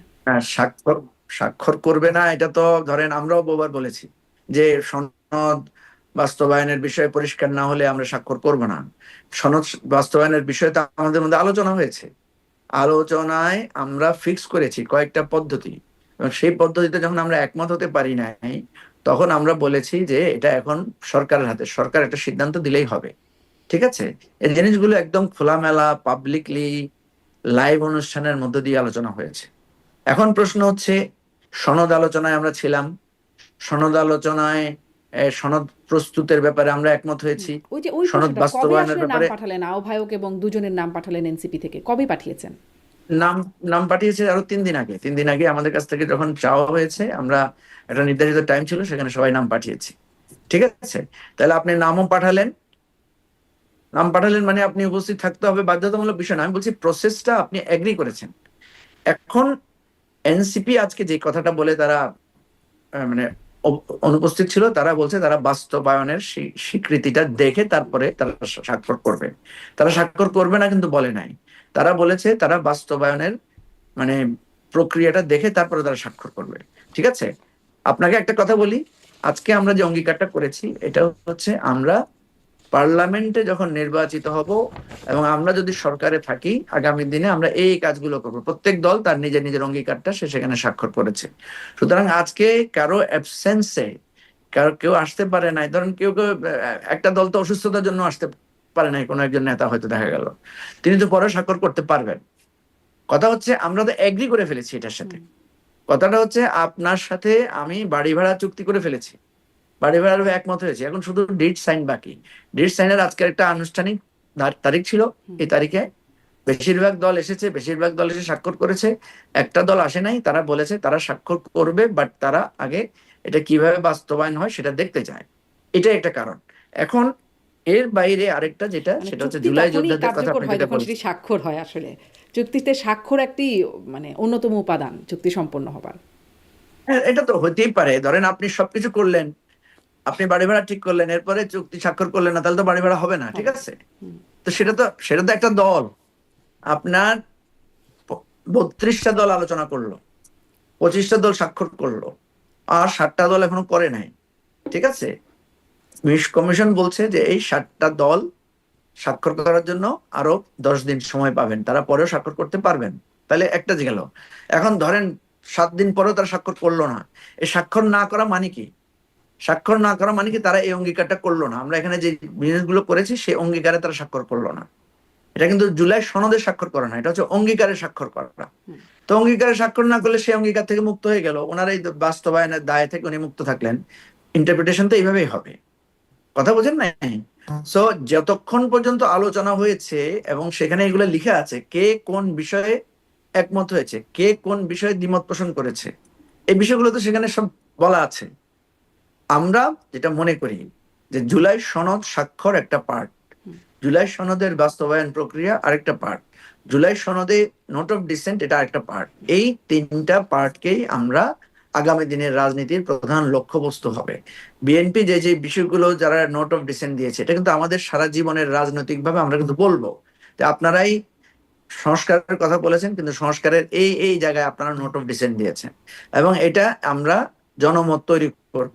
এবং যখন এই নির্বাচনে ওনারা যাবেন, নির্বাচনে যখন তারা ডায়লগে বসবেন, এই এই তর্কগুলো আমাদের হবে, এটাই হবে আমাদের কিন্তু মানে ভোটার মানে ভোটার মানে কাছে পুরো সনদটা তখনই আসলে আমলে নেওয়ার মতো হবে যখন বাস্তবায়নের জায়গায় হবে। আপনি বলছেন যে বাস্তবায়নের পদ্ধতি হয় নাই, ঠিক হয় নাই বলে এনসিপি মানে এনসিপিও যেটা জানিয়েছে গণভোট বা আইনি ভিত্তি তারা চায়। এই বাস্তবায়নের জন্য আপনি বলছেন গণভোটে একমত হয়েছে, কিন্তু কবে হবে সেটিতে যেমন একমত হয় নাই। জামাত বলছে নভেম্বরে, বিএনপি বলছে নির্বাচনের দিন। কিভাবে হবে বা কি কি বিষয় থাকবে গণভোটে সেগুলো বিষয়েও স্পষ্ট হওয়া যাচ্ছে না। তাহলে আদৌ হবে এই গণভোটের মাধ্যমে সব প্রক্রিয়াটি হবে এত দ্বিমত এবং মানে বিষয় চূড়ান্ত না হলে বা স্পষ্ট না হলে? না, সেটা তো সময়ের পরে বোঝা যাবে, তাই না? এই কমিশনের সময়কালের মধ্যেই তাকে বাস্তবায়নের প্রক্রিয়া তাকে করতে হবে। এবং গণভোটের ব্যাপারে তো সিদ্ধান্ত হয়ে গেছে, বাকি আছে যেটা, সেটা হচ্ছে এটা কি আগে গণভোট হবে না এটা একসাথে হবে, এটা একটা প্রক্রিয়াগত বিষয়, তাই না? এই প্রক্রিয়াগত বিষয়ে সরকারকে এখন সিদ্ধান্ত দিতে হবে। সরকার নির্বাচন কমিশনকে এঙ্গেজ করবে, নির্বাচন কমিশন তাদের সুপারিশ দিবে তাদের জন্য কোনটা সুবিধা, তারা কি একসাথে করবে না আলাদা করবে। এটা তো হইতেই পারে, আলাদা করলে কোনো সমস্যা নাই, একদিনে করলেও কোনো সমস্যা নাই। এটা স্রেফ সুবিধা অসুবিধার ব্যাপার, এটা মানে অন্য কোনো ব্যাপার আপনাদের না। কাছে মানে আপনার দলের কাছে বা আপনার কাছে না, কিন্তু জামাত আর বিএনপির কাছে তো খুবই মানে বড় বিষয়। কারণ জামাত একদম গো ধরে আছে, তারা নভেম্বরের মধ্যে চায়, আর বিএনপি একদম বলছে তারা নির্বাচনের দিনেই, যদি হয় তাহলে নির্বাচনের দিনেই হতে হবে। না, সেটাই তো আমরা বলেছি। আপনি আজকে দেখবেন আমরা এই ব্যাপারে আমাদের স্টেটমেন্ট করেছি, আমরা বলেছি যে বিএনপি, জামাত এবং এনসিপি এই তিনটা দলের মধ্যে যথেষ্ট ইগো আমরা দেখতে পাচ্ছি। কারণ বিএনপি একটা বড় দল, তারা বেশ কয়েকবার ক্ষমতায় ছিল, তাদের হিউজ জনসমর্থন, এবং বিগত 15 বছর ধরে তারা নানাভাবে নির্যাতিত হয়েছে। এই জিনিসটা তাদের মধ্যে একটা ইগো তৈরি করেছে, যে তারা মনে করছে আমরাই সবচাইতে মানে আমরা ভোটে জিতবো, আমরা বেশি নির্যাতন ভোগ করেছি, আমাদের বেশি জনসমর্থন, এই ইগোটা তাদের মধ্যে কাজ করছে। জামাত আপনার বিগত এই 15-16 বছরে জামাত অনেক বেশি নির্যাতন ভোগ করেছে, তাদের নেতাদের ফাঁসি হয়েছে, তারা বিভিন্ন ভাবে তারা নিষিদ্ধ পর্যন্ত হয়েছে, কিন্তু তারা তাদের এই দলটাকে তারা ধরে রেখেছে। ঠিক আছে, তারা আবার ইসলামিক আদর্শের আলোকে কাজ করছে। তারা আপনার এই গণ অভ্যুত্থানে নানা পরিচয় গোপন করে হলেও তারা নানাভাবে ভূমিকা রেখেছে। এখন সামহাও বিভিন্ন সংসদ নির্বাচন, বিভিন্ন ছাত্র সংসদ নির্বাচনে দেখা যাচ্ছে তাদের ছাত্র সংগঠনের একটা বিজয়ের মানে এক ধরনের স্রোত তৈরি হয়েছে। জামাত মনে করছে যে তাদের এই ঊর্ধ্বমুখী জনপ্রিয়তা এটাও তাদের মধ্যে একটা ইগো তৈরি করেছে, ফলে তারা এই যে গোঁ ধরে রাখছে। ঠিক তেমনি ভাবে আপনার এনসিপি কেও দেখা যাচ্ছে তারা নিজেদেরকে এই গণ অভ্যুত্থানের প্রধান নেতৃত্ব দানকারী যে ফিগার গুলো আছে সেগুলোই হচ্ছে আমাদের এনসিপির প্রধান নেতৃত্বে। এবং তারা মনে করছে যে তাদের, বা মনে করে না, আমি মনে হচ্ছে এটা বাস্তব, তাদের আহ্বানেই কিন্তু সারা দেশ সাড়া দিয়েছে, জাতি সাড়া দিয়েছে। সুতরাং এটাও তাদের মধ্যে একটা ইগো আকারে কাজ করছে। এই তিন ইগোর মাঝখানে আছে সরকার, এবং সরকার কিন্তু এই তিনটা দলকে গুরুত্বপূর্ণ দল আকারে বিবেচনাও করছে। আমেরিকায় যাওয়ার সময় তাদেরকে সাথে করে নিয়ে গেছে। সেজন্য আমরা বলছি এই তিন দলের ইগো এবং সরকারের সমাধানের মধ্যেই রয়েছে আমাদের এই সবকিছু মোটামুটি সমাধান। আমরা তো স্বাক্ষর করে ফেলেছি, এখন সরকারকে এই তিন দলের ইগো কমিয়ে একটা সমাধানে পৌঁছতে হবে। সমাধানে না পৌঁছলে জনগণ বিচার করবে, জনগণ দেখবে যে কার ইগোর কারণে কি সমস্যা হচ্ছে। ঠিক আছে, এখন ধরেন সরকার যদি সিদ্ধান্ত দেয় যে ঠিক আছে নভেম্বরে গণভোট হবে, বিএনপি এটার বিরোধিতা করবে, মানুষ তখন দেখবে যে বিএনপি এটাকে অন্যায়ভাবে বিরোধিতা করছে। আবার সরকার যদি সিদ্ধান্ত নেয় যে না একই সাথে ভোট হবে, কারণ আমাদের এই সুবিধার কারণে আমরা একসাথে করব, তখন যদি জামাত কোনো প্রতিবন্ধকতা সৃষ্টি করে, তখন জনগণ চিন্তা করবে যে ঘটনা কি, আপনার গণভোট তো হচ্ছে, আপনার প্রতিবন্ধকতা করছেন কেন? সুতরাং এটাকে আমরা একটা রাজনৈতিক সমর্থন এবং মানুষের বিচার বিশ্লেষণের জায়গায় আমরা রাখতে চাই। আমরা অনুরোধ করছি বারবার যে আপনারা তিনটা দল, আপনাদের যথেষ্ট এক একজনের এক এক দিক থেকে অনেক অবদান আছে, আপনারা ইগোটা ত্যাগ করেন। আমরা অনেক সমাধানের কাছাকাছি চলে আসছি, একদম তীরের কাছাকাছি আসছে। সুতরাং এটাও আমি মনে করি সরকার চাইলে এটা সমাধান করা সম্ভব। সরকার চাইলে সমাধান, কিন্তু ইগো যদি না কাটে তাহলে সমাধান হয়েও আবার শেষ পর্যন্ত ওই যে তৈরি হয়তো ডুববে সেই ইগো ইগো ইগো না কাটলে সমাধান আছে তো। শেখ হাসিনার ইগো কাটে নাই, সমাধান হয়েছে না।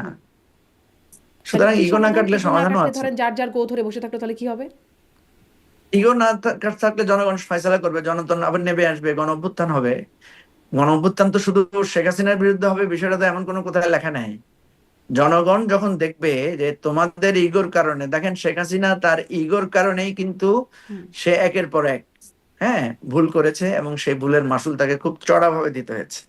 তো মানুষ তো একটা সময় পর্যন্ত দেখবে, ঠিক আছে, যে তোমরা এতদিন ধরে আলোচনা করলা, 85টা 84টা বিষয়ে সিদ্ধান্ত নিলা, কিছু বিষয়ে দ্বিমত করলা, তারপর গণভোটের ব্যাপারে একমত হলা, এখন এসে আগে হবে না পরে হবে নিয়ে তোমরা তো ইয়ে করছো। তখন সেটাকে, এবং সরকার যদি একটা সিদ্ধান্ত দিয়ে দেয়, এরপরে যদি কেউ না মানে, তখন জনগণই সেটা ফয়সালা করবে। এবং আমরা তো জনগণকে বলেছি যে আপনারা এই বিষয়গুলো অবজার্ভ করেন। এবং আমি যুক্ত হচ্ছে যারা মুজিবুর রহমান মঞ্জু, ওই যে তাওয়া গরমের বিষয়টা, জামাত আবার তাওয়াও গরম করছে এখন।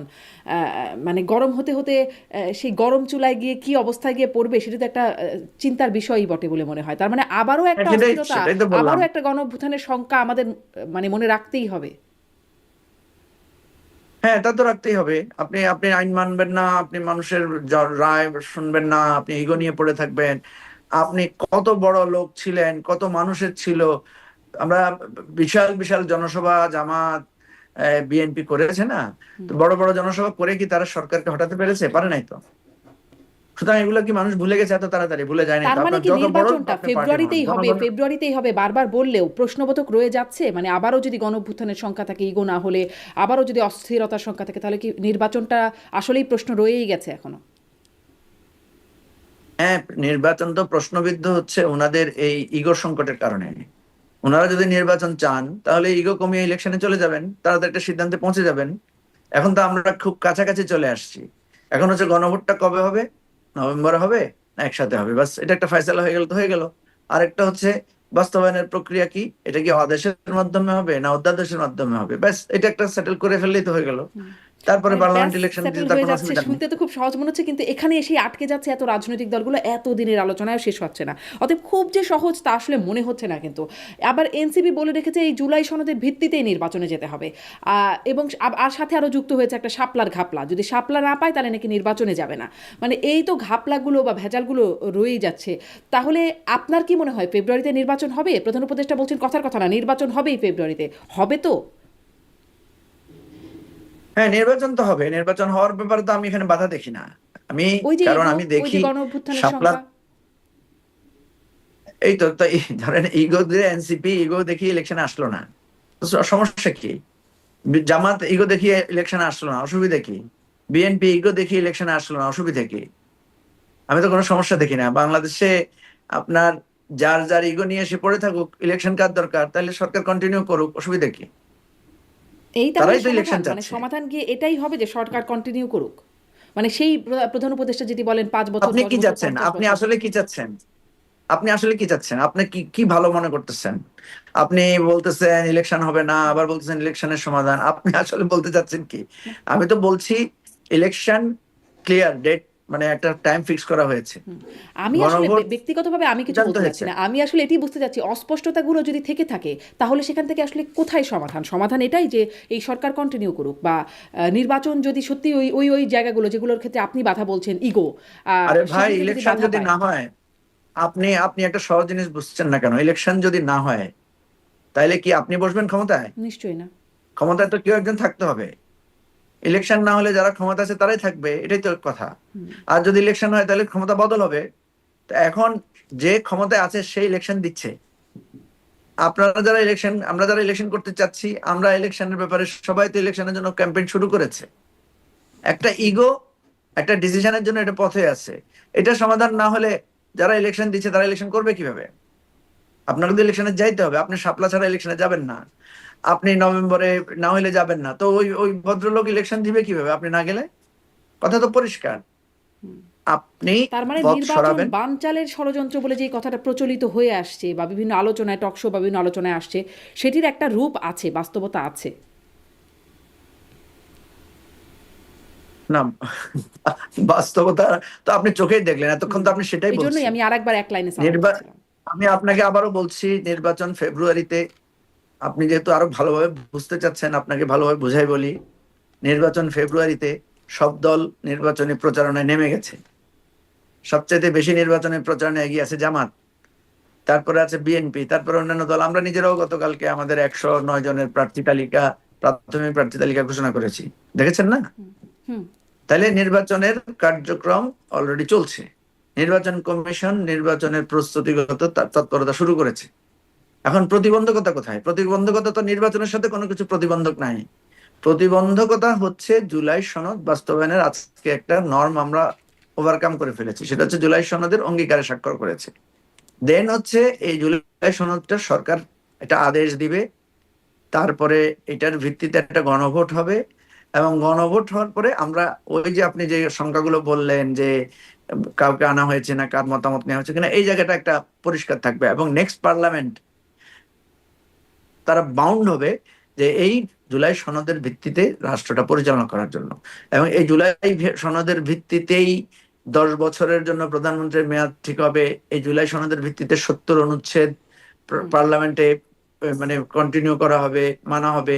এই জুলাই সনদের ভিত্তিতে সুপ্রিম কোর্টের লোয়ার ডিভিশন গুলো ডিস্ট্রিবিউট করা হবে। এই জুলাই সনদের ভিত্তিতেই মানে আমাদের পরবর্তী কার্যক্রমগুলো, যেমন প্রধানমন্ত্রী, লিডার অফ দ্য অপোজিশন, এরা পরামর্শ করে একটা কমিটির মধ্য দিয়ে নিয়োগগুলো হবে। এই দিস এন্ড দ্যাট যত টোটাল কার্যক্রমটা আছে। এখন আপনি ইলেকশনে আমরা দেখছি সবাই নেমে পড়েছে। সুতরাং আমি তো এখানে খুব বড় ধরনের কোনো ঘাপলা দেখি না। ওই যে ইগোর ঘাপলা যে দেখছেন ঘাপলাটা আছে, বললেন, ওই যে দেখছেন বললেন ইগো, যেটি এখনো কাটেনি। ও হ্যাঁ, সেই ইগো না কাটলে আবারও গণঅভ্যুত্থান সেই হতে পারে, সেই এই সরকার কন্টিনিউ করতে পারে। তার মধ্যে আছে তাওয়া গরম, শাপলার ঘাপলা, এই বিষয়গুলো আছে। মানে এই বিষয়গুলো যদি থাকে তাহলে এই সরকার কন্টিনিউ করতে পারে। মানে প্রধান উপদেষ্টা থেকে উপদেষ্টা যখন আগে যেরকম শুনতেন আরো 5 বছর, আর 10 বছর, 50 বছর, সেরকমও একটা সম্ভাবনার পথ খোলা আছে তার মানে। খোলা থাকবে না। আচ্ছা আচ্ছা। আপনি আপনি আপনি আমাকে ডানেও যেতে দিবেন না, বামেও যেতে দিবেন না, তো আপনি আবার বলতেছেন পথ খোলা আছে কিনা। এটা তো একটা একটা খুব মানে মানে বোকার মতো প্রশ্ন, তাই না? আপনার ইলেকশনে, এই সরকার ইলেকশনের ডেট দিয়ে দিয়েছে, তারিখ দিয়ে দিয়েছে, প্রস্তুতি শুরু করে দিয়েছে। এরপরে আপনি ইগো দিয়ে আপনি বাধা সৃষ্টি করলে তো আপনার পথ আর কিসের খোলা থাকবে বলেন? হয় জনগণ এসে আপনাকে ফয়সালা করতে হবে, না হলে মানুষ যদি মনে করে যে না আমরাও নাই, এরাও ইগো নিয়ে থাকুক, তাহলে সরকার সেভাবে থাকবে। এটাই তো হওয়ার কথা, আর কি হবে? আপনার বার্তা মনে হয় অনেকের কাছে স্পষ্ট হয়েছে। আবার একটু আজকের আজকের প্রধান উপদেষ্টার বক্তব্যের একটা অংশে বলি। তিনি বলছেন আজকে আসলে বর্বরতা থেকে সভ্যতার দিকে যাত্রা শুরু হলো। এবং তিনি সাথে সাথে এও বলছেন যে আমরা মানে সারা বিশ্ব দেখবে। তিনি নির্বাচন প্রসঙ্গেও বলছেন, কিন্তু তিনি বলছেন যে আমরা আমাদের নির্বাচন নিজেরা করব, জুলাই সনদ যারা করেছে তাদের হাতে নির্বাচন, পুলিশ এসে কেন ধাক্কাধাক্কি করবে, আমরা ইনশাল্লাহ পারবো, সেই পারার চিহ্ন রেখে গেলাম। মানে পুলিশ এসে ধাক্কাধাক্কি করবে না, করার কোনো দরকার হবে না, আমরা নিজেরাই পারবো, চিহ্ন রেখে গেলাম। এভাবে ঠিক অনুষ্ঠানের আগেই জুলাই যোদ্ধাদের পেটানো হলো, সে তাদেরকে ওখান থেকে তাড়িয়েই দেওয়া হলো। সেখানে বাসে অগ্নিসংযোগ বা বাস ট্রাক ভাঙচুরের ঘটনা ঘটলো। মানে এই ঘটনাগুলো তো ঘটলো। জুলাই যোদ্ধার হাতও খুলে গেল একজনে, দেখলাম একটা খুবই মর্মান্তিক ঘটনা। আর্টিফিশিয়াল যে হাত লাগানো সেটি খুলে গেছে, সেটিও ছবিতে চলে এসছে। মানে ধাক্কাধাক্কিতে তো বড় অনেক ছোট কথা, অনেক বড় সহিংসতার মতো একটা ব্যাপার। এই চিহ্ন রেখে গেলাম আসলে নির্বাচনের আগে, আমরা পারবো সেই পারার চিহ্ন। কি করা দরকার ছিল আপনি মনে করেন? আপনি কি মনে করেন কি করা দরকার ছিল? আমি তো আসলে বলতে পারবো না, কিন্তু চিহ্নটা কেমন রেখে গেলেন সেটা আসলে প্রশ্ন। প্রধান সেটা উপদেষ্টা আপনি বলছেন আমরা বলেন। পারবো, চিহ্ন রেখে গেলাম, আপনি চিহ্নটা কেমন? আপনি আপনি নিজেই বলেন না চিহ্নটা কেমন। ধরেন এই যে আজকের যে আয়োজনটা হয়েছে, এটা অনেক দিন আগে থেকে আয়োজন না? হুম। আমাদের এত আলোচনা হলো, জুলাই সনদ ফিক্স হলো, সবকিছু হলো, পাবলিকলি ডকুমেন্টস করা হয়েছে না? হুম। তো তো জুলাই যোদ্ধারা এতদিন এটা নিয়ে আপত্তি, যারা আজকে আসলেন এখানে, তারা এতদিন কি তাদের কিছু শুনেছেন? আপনি তাদের কোনো আপত্তি শুনেছেন? আমি আপনাকে প্রশ্ন করছি, না না শুনেছেন না, এদের জুলাই আপত্তি? যোদ্ধারা তো এভাবে এসে সামনাসামনি রাস্তায় নেমে আপত্তি করে নাই। রাস্তায় নিয়ে আপত্তি করে নাই। তারা কি কোনোদিন আমাদের আমরা যে কমিশনে যে ফাইনাল করলাম, চূড়ান্ত করলাম, পরশুদিনও প্রধান উপদেষ্টা গিয়ে সেখানে ফাইনাল করলেন, তারা কি সেখানে গিয়ে প্রতিবাদ জানিয়েছেন? না কোনো স্টেটমেন্ট করেছেন? কোনো স্মারকলিপি দিয়েছেন? না, করেন নাই। তাহলে কেন? না একটা তাহলে সংবাদ জুলাই সম্মেলন যোদ্ধারা এসে গেলেন, করেন? জুলাই যোদ্ধারা আসলেন, জুলাইয়ের সম্মুখ সারির নেতৃত্ব তারা আসলেন না। জুলাই যোদ্ধারা এসে এবং না জামাতের আমির আমি এই তো আমি তো সহিংসতার ঘটনায় প্রতিবাদ করছেন, না না না, নিন্দা আপনি কথা জানাচ্ছেন। ঘুরাবেন না, আপনি কথা পাশ কাটাবেন না। আপনাকে আমি যেটা জিজ্ঞেস করছি সেটার জবাব না না, দেন। আমি আসলে উত্তর দিতে কথা পারবো না, আমি হচ্ছে শুধু যে প্রশ্নই করব না যে না এটা না, আসলে কেন হলো, আপনাকে এটা উত্তর কিভাবে না, কেমন হলো। আপনাকে উত্তর দিতে হবে। আপনি যখন আমাকে প্রশ্ন করবেন, সেই প্রশ্ন কেন করছেন সেটার উত্তর আপনাকে দিতে হবে। প্রথম কথা হলো, আপনি প্রশ্ন করলেন যে তাদেরকে কেন পিটানো হলো। তো আমি তো আপনাকে প্রশ্ন না, করলাম যে আমি তারা কেন কেন পেটানো হলো সেই আসলো। প্রশ্নটা করি নাই, আমি প্রশ্ন করছি কেমন না চিহ্ন রেখে করেছেন যাওয়া হলো, আপনি, যেই চিহ্নের কথা প্রধান না না উপদেষ্টা না, আপনি বলছেন। আপনি প্রশ্ন করেছেন তো যে কেন তাদেরকে পিটানো না হলো, না, আমি এই তাদের হাত প্রশ্নটা খুলে করি গেল, নাই। বললেন না? না, না কেন আপনি পেটানো বললেন হলো না না, হাত তারা খুলে গেল, তারা বাধা প্রয়োগ করছিল, পুলিশ বাসে তাদের সরিয়ে অগ্নিসংযোগ দিয়েছে করা এবং হলো। সহিংসতা হয়েছে। হ্যাঁ আপনি নিজেই বললেন যে হাত খুলে গেল, বাসে অগ্নিসংযোগ করা হলো, ঢুকে পড়লো, এগুলো তো বললেন। হ্যাঁ, তো প্রশ্ন হচ্ছে কেন ঢুকে পড়লো। এই কারণেই তো একটা একটা যৌক্তিকতার ব্যাপার তো থাকে, যে আপনি আজকে যেটা আমরা দেখলাম যে আজকে অনুষ্ঠানটা বানচাল করারই একটা পদক্ষেপ নেওয়া হয়েছে হঠাৎ করে, যেটা আজকে 1 মাস 2 মাস ধরে এই ধরনের কোনো আলোচনায় আমরা শুনি নাই, প্রতিবাদের কোনো চিহ্ন আমরা দেখি নাই। তো যখন কেউ এসে আপনার ধরেন আপনার আপন ভাইও এসে যদি আপনার বিয়ের অনুষ্ঠানে এসে কোনো, তার বিয়েতে কোনো অমত নাই, দ্বিমত নাই, সে কখনো কোনো কিছু বলে নাই, বিয়ের দিনে এসে সে যখন হাঙ্গামা করতে আসবে, আপনার তখন করণীয় কি? আপনি তখন পুলিশ ডাকবেন না? আপনি তখন বাধা দিবেন না? হুম। আপনি তখন প্রতিবাদ করবেন না যে তুমি এতদিন কিছু করো না, এখন কেন আসছো? সুতরাং আপনি যেটা বলছেন যে এইটাই হয়েছে, এবং এই ঘটনাটা মানে আনঅ্যাভয়েডেবল ছিল, কারণ পুরো অনুষ্ঠানটাকেই আজকে ফয়েল করে দেওয়ার জন্য একটা পরিস্থিতি তৈরি হয়েছে। সেই পরিস্থিতির প্রতিবাদ বা সেই পরিস্থিতির উপর দাঁড়িয়ে সবাই কিন্তু অংশগ্রহণ করেছে, এবং বৃষ্টিও ছিল। সুতরাং আপনি এটার সাথে ওইটাকে যদি মিলিয়ে ফেলেন মানে তাহলে কি আপনি তাহলে বলছেন, হবে না। আমি জানি না, মানে ঘটনাটা যা দেখলাম সেই প্রেক্ষিতে প্রশ্ন করছি যে তাহলে কি তাদেরকে মানে সেভাবে পেটানোটা বা তাদের এটা জায়েজ ছিল, এটা সঠিকই হয়েছে?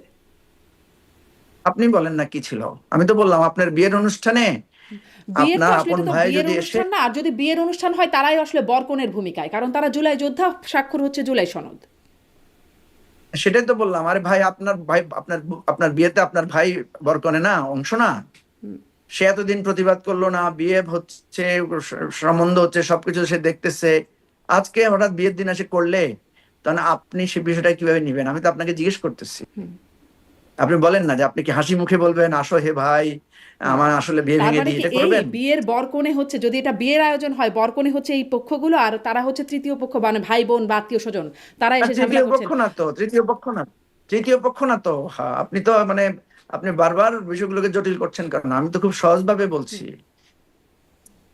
যেই যারা বলছে এই জুলাইয়ের পক্ষ, তাদের জন্যই তো এই জুলাই সনদটা তৈরি হয়েছে। সেই জুলাই সনদে সেখানে স্পষ্ট করে বলা আছে যে আহত, পঙ্গু এবং শহীদ পরিবারের জন্য সর্বোচ্চ তাদের জন্য রাষ্ট্র দায়িত্ব নেবে, তাদের জন্য নিয়েছেও রাষ্ট্র। ঠিক আছে, যতটুকু এখন পর্যন্ত নিয়েছে, বাকি আরো নিবে। এবং বলা হয়েছে যে তাদের এই বিচারের দায় আমরা সবাই মিলে আমরা নিব, আমরা যারা এই স্বাক্ষর করছি। ঠিক আছে। আচ্ছা, এটা ফয়সালা হয়ে গেছে আরো মানে বলা যায় 1 মাস আগে। তখন কোনো প্রতিবাদ হয় নাই, তখন কোনো দাবি উঠে নাই, তখন কেউ এসে বলে নাই যে এখানে এই কথাটা। তারপরও তারা যখন ঢুকে গেছে, ঠিক আছে, তাদেরকে বলা হয়েছে যে ঠিক আছে তোমাদের আরো অ্যাসুরেন্স যেটা দরকার সেটাও করা হয়েছে। ঠিক আছে, এরপরে তারা বাইরে গিয়ে যখন রাস্তাঘাটে করবে তখন পুলিশ তাদেরকে নিবৃত্ত করবে না?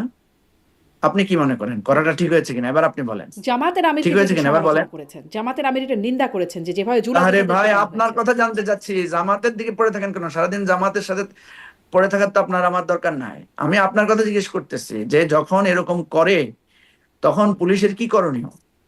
না, পুলিশ আইন তখন শৃঙ্খলা পুলিশ তো, রক্ষায় তার ব্যবস্থা নেবে, সেটি হচ্ছে স্বাভাবিক ব্যাপার। পুলিশ তো আইন পুলিশ শৃঙ্খলা আইন রক্ষা করার শৃঙ্খলা কাছে। রক্ষায় এই তো ব্যবস্থা নেবে, এতক্ষণে, কিন্তু তারা আবার এতক্ষণে আপনি জুলাই আপনি যোদ্ধা, একটু স্বাক্ষর হচ্ছে জুলাই সনদ, প্রশ্নটা এই জন্যই। হ্যাঁ ঠিক আছে, প্রশ্ন তো ঠিক আছে, আপনি বললাম তো আপনার ভাই হলেও তো আপনি ন্যায়ের প্রশ্নে আপনি তো আপনার বিয়ে ভেঙে দিবেন না। এখন এই ন্যায়ের ঠিক প্রশ্নটাই আছে, এক একজনের সেটাই কাছে আমি, এক এক রকম, সেজন্যই আপনার কাছে জিজ্ঞাসা করা। মানে জামাতের আমির হ্যাঁ দুজন সেটাই তো ক্ষেত্রফল বললাম। ব্যক্তি, তিনিও এই প্রসঙ্গে হ্যাঁ ঠিক বলছেন। আছে, এটা জামাতের আমিরকে একদিন আপনার প্রোগ্রামে ডাকবেন, হুম। ডেকে ওনাকে প্রশ্ন করবেন, তাহলে ভালো হবে। ঠিক আছে, জি, আপনি যেহেতু কি এটা এতই বলতে পারেন আপনার জামাতের জামাতের প্রতি আমির এত কেন আসলেন প্রিয়। না আজকের প্রোগ্রামে? মানে অবশ্য তাদের না প্রতিনিধি আমি আসছেন। বলতে পারবো না। হ্যাঁ, আপনি জামাতের কাউকে মিটিং এ ডাকবেন, আপনার শোতে ডাকবেন, ডেকে তারপর জিজ্ঞেস করবেন, সেটা ভালো হবে। অথবা ওনার ফোন নাম্বার কালেকশন করে ওনাকে ফোন আছে করে আমার জানতে কাছে, পারেন। আছে, আমি কথা বলি মাঝে সমস্যা মাঝে, নেই। মানে আমার শোতে আসেন আর ঠিক কি, আছে, সেই হ্যাঁ অনুযায়ী হ্যাঁ কথা হ্যাঁ, হয়। তাহলে আপনি কথা বলে নিন, সেটাই ভালো হবে আপনার জি, জন্য। সুযোগ পেলে নিশ্চয়ই কথা বলবো, এমনিতে তো আর কথা হয় না, অনুষ্ঠানের আমন্ত্রণ জানানোর সুযোগ পেলেই তখন একটু কথা হয়। তার না সাথে না, আমার আপনি আপনি শো ছাড়াও তো আপনি আমাদেরকে ফোন করেন মাঝে মাঝে, তখন ওইভাবে করবেন আর কি, করে জিজ্ঞেস করে নেবেন যে উনি কেন আসলো না, কি সমস্যা। না, শো মাঝে মাঝে ছাড়া অবশ্য খুব বেশি আপনার আপনার শোর সাথেও খুব গেস্টদের, কথা হয়েছে তা না। আচ্ছা, নিশ্চয়ই সুযোগ পেলে আমি অবশ্যই খবর জিজ্ঞাসা নেবেন করবো না। এই বিষয়ে, আমি সুযোগ পেলে অনেক কিছুই জিজ্ঞাসা করি, চেষ্টা করবো নিশ্চয়ই এই বিষয়টিও জি। জিজ্ঞাসা করবার। একটু জুলাই সনদের কন্টেন্টে অঙ্গীকার নামার কথা যেটা বলছেন, একটা পটভূমি বলা হচ্ছে। জুলাই ঘোষণাপত্র যখন স্বাক্ষরিত হলো তখন রাজনৈতিক দলগুলো, এনসিপির মতো রাজনৈতিক দল বা অনেক রাজনৈতিক দলই বলেছে যে এটি একটি দলের ঘোষণাপত্র বা একটি দলের ইতিহাস তার মধ্যে প্রাধান্য পেয়েছে। এটিও বলা, মানে লেখক গবেষক মহিউদ্দিন আহমেদ সহ বিশ্লেষকরা যারা আমরা টকশোতে যাদের সাথে কথা বলি তারা অনেকেই বলেছেন যে একটি দল ঘেঁষা ঘোষণাপত্র হয়েছে। এই অঙ্গীকার নামাটার মধ্যেও কি, মানে আমি বলছি জুলাই সনদে যে পটভূমি তৈরি করা হলো, বলা হলো, সেটিও কি একটি দল ঘেঁষা কিনা? কারণ ওই যে বলছিলেন যে কথা বললে জিজ্ঞাসা করে নেবেন, আমি জিজ্ঞাসা করেছিলাম যে ওই যে লগি বৈঠার প্রসঙ্গ, যেটি আসলে এই জুলাই সনদে পটভূমিতে বলা আছে যে 2006 সালে আওয়ামী লীগের নেতৃত্বে লগি বৈঠা তাণ্ডবে দেশে কয়েকটি নৃশংস রাজনৈতিক হত্যাকাণ্ড সংঘটিত হয় এবং সেই ধারাবাহিকতায় 2007 সালে দেশে জরুরি অবস্থা জারি ও একটি অস্বাভাবিক তত্ত্বাবধায়ক সরকার প্রতিষ্ঠা হয়, যা 1/11 সরকার নামে পরিচিত। এই হচ্ছে জুলাই সনদের পটভূমিতে এই অংশটা লেখা। আমি জিজ্ঞাসা করেছিলাম জামাতের আমিরকে যে সেই সময় লগি বইটার তাণ্ডবটা কেন হয়েছিল, যখন বিচারপতি কে এম হাসানকে জ্যেষ্ঠতা লঙ্ঘন করে প্রধান বিচারপতি করা এবং বিচারপতিদের বয়স বাড়িয়ে তাকে যেন প্রধান বিচারপতি করা যায়, যেন তিনি প্রধান তত্ত্বাবধায়ক সরকারের প্রধান হতে পারেন। এবং তখন সেটিকে ঘিরে একটা আন্দোলন তৈরি হলো, আওয়ামী লীগ সেটি মানল না, লগি বৈঠার আন্দোলন বা মানুষ হত্যার বিষয়টি তখন আসলো, জামাতের সাথে সাংঘর্ষিক অবস্থা। এই যে তত্ত্বাবধায়ক সরকারকে কলঙ্কিত করার যে যাত্রা, সেটিতে তো তাহলে বিএনপি বা জামাত আপনারাও ওইটাতে সামিল। তখন তিনি এই বিষয়ে তিনি বলেছিলেন যে সেটি নিশ্চয়ই আমাদের একটা ভুল ছিল, তত্ত্বাবধায়ক সরকারকে কলঙ্কিত করার যাত্রা। এখনও এই জুলাই সনদে সেটিই বলা হচ্ছে যে লগি বৈঠা এবং তার প্রেক্ষিতে আসছে 1/11।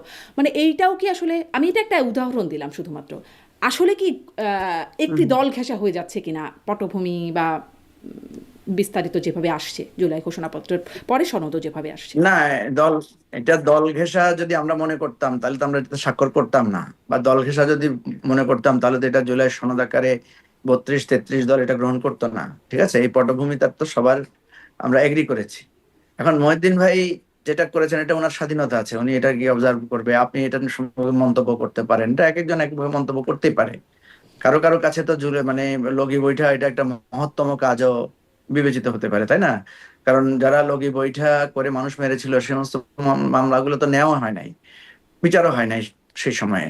সুতরাং সুতরাং ওইটা এক একজন এক এক ভাবে দেখবে, এবং যারা যেভাবে দেখার তারা সেভাবে দেখুক। কথা হচ্ছে আমরা এই 32-33টা দল মনে করি যে এখানে যা কিছু সুন্দরভাবে এসেছে সেটাকে সবাই আমরা একমত হয়েছি। যেগুলোর ব্যাপারে সাংবিধানিক প্রশ্নে যে সমস্ত বিষয়ে নোট অফ ডিসেন্ট দেওয়া হয়েছে সেগুলো নিয়ে আমরা আলোচনা এখনো অব্যাহত রেখেছি। সুতরাং এটা কেউ যদি সেরকম বলে থাকে এবং এটাকে যুগ যুগ ধরে এটাকে পর্যালোচনা করার সুযোগ তো থাকবেই, এটা তো কারো কারো অধিকারও তো আমরা বাধা দিতে পারবো না।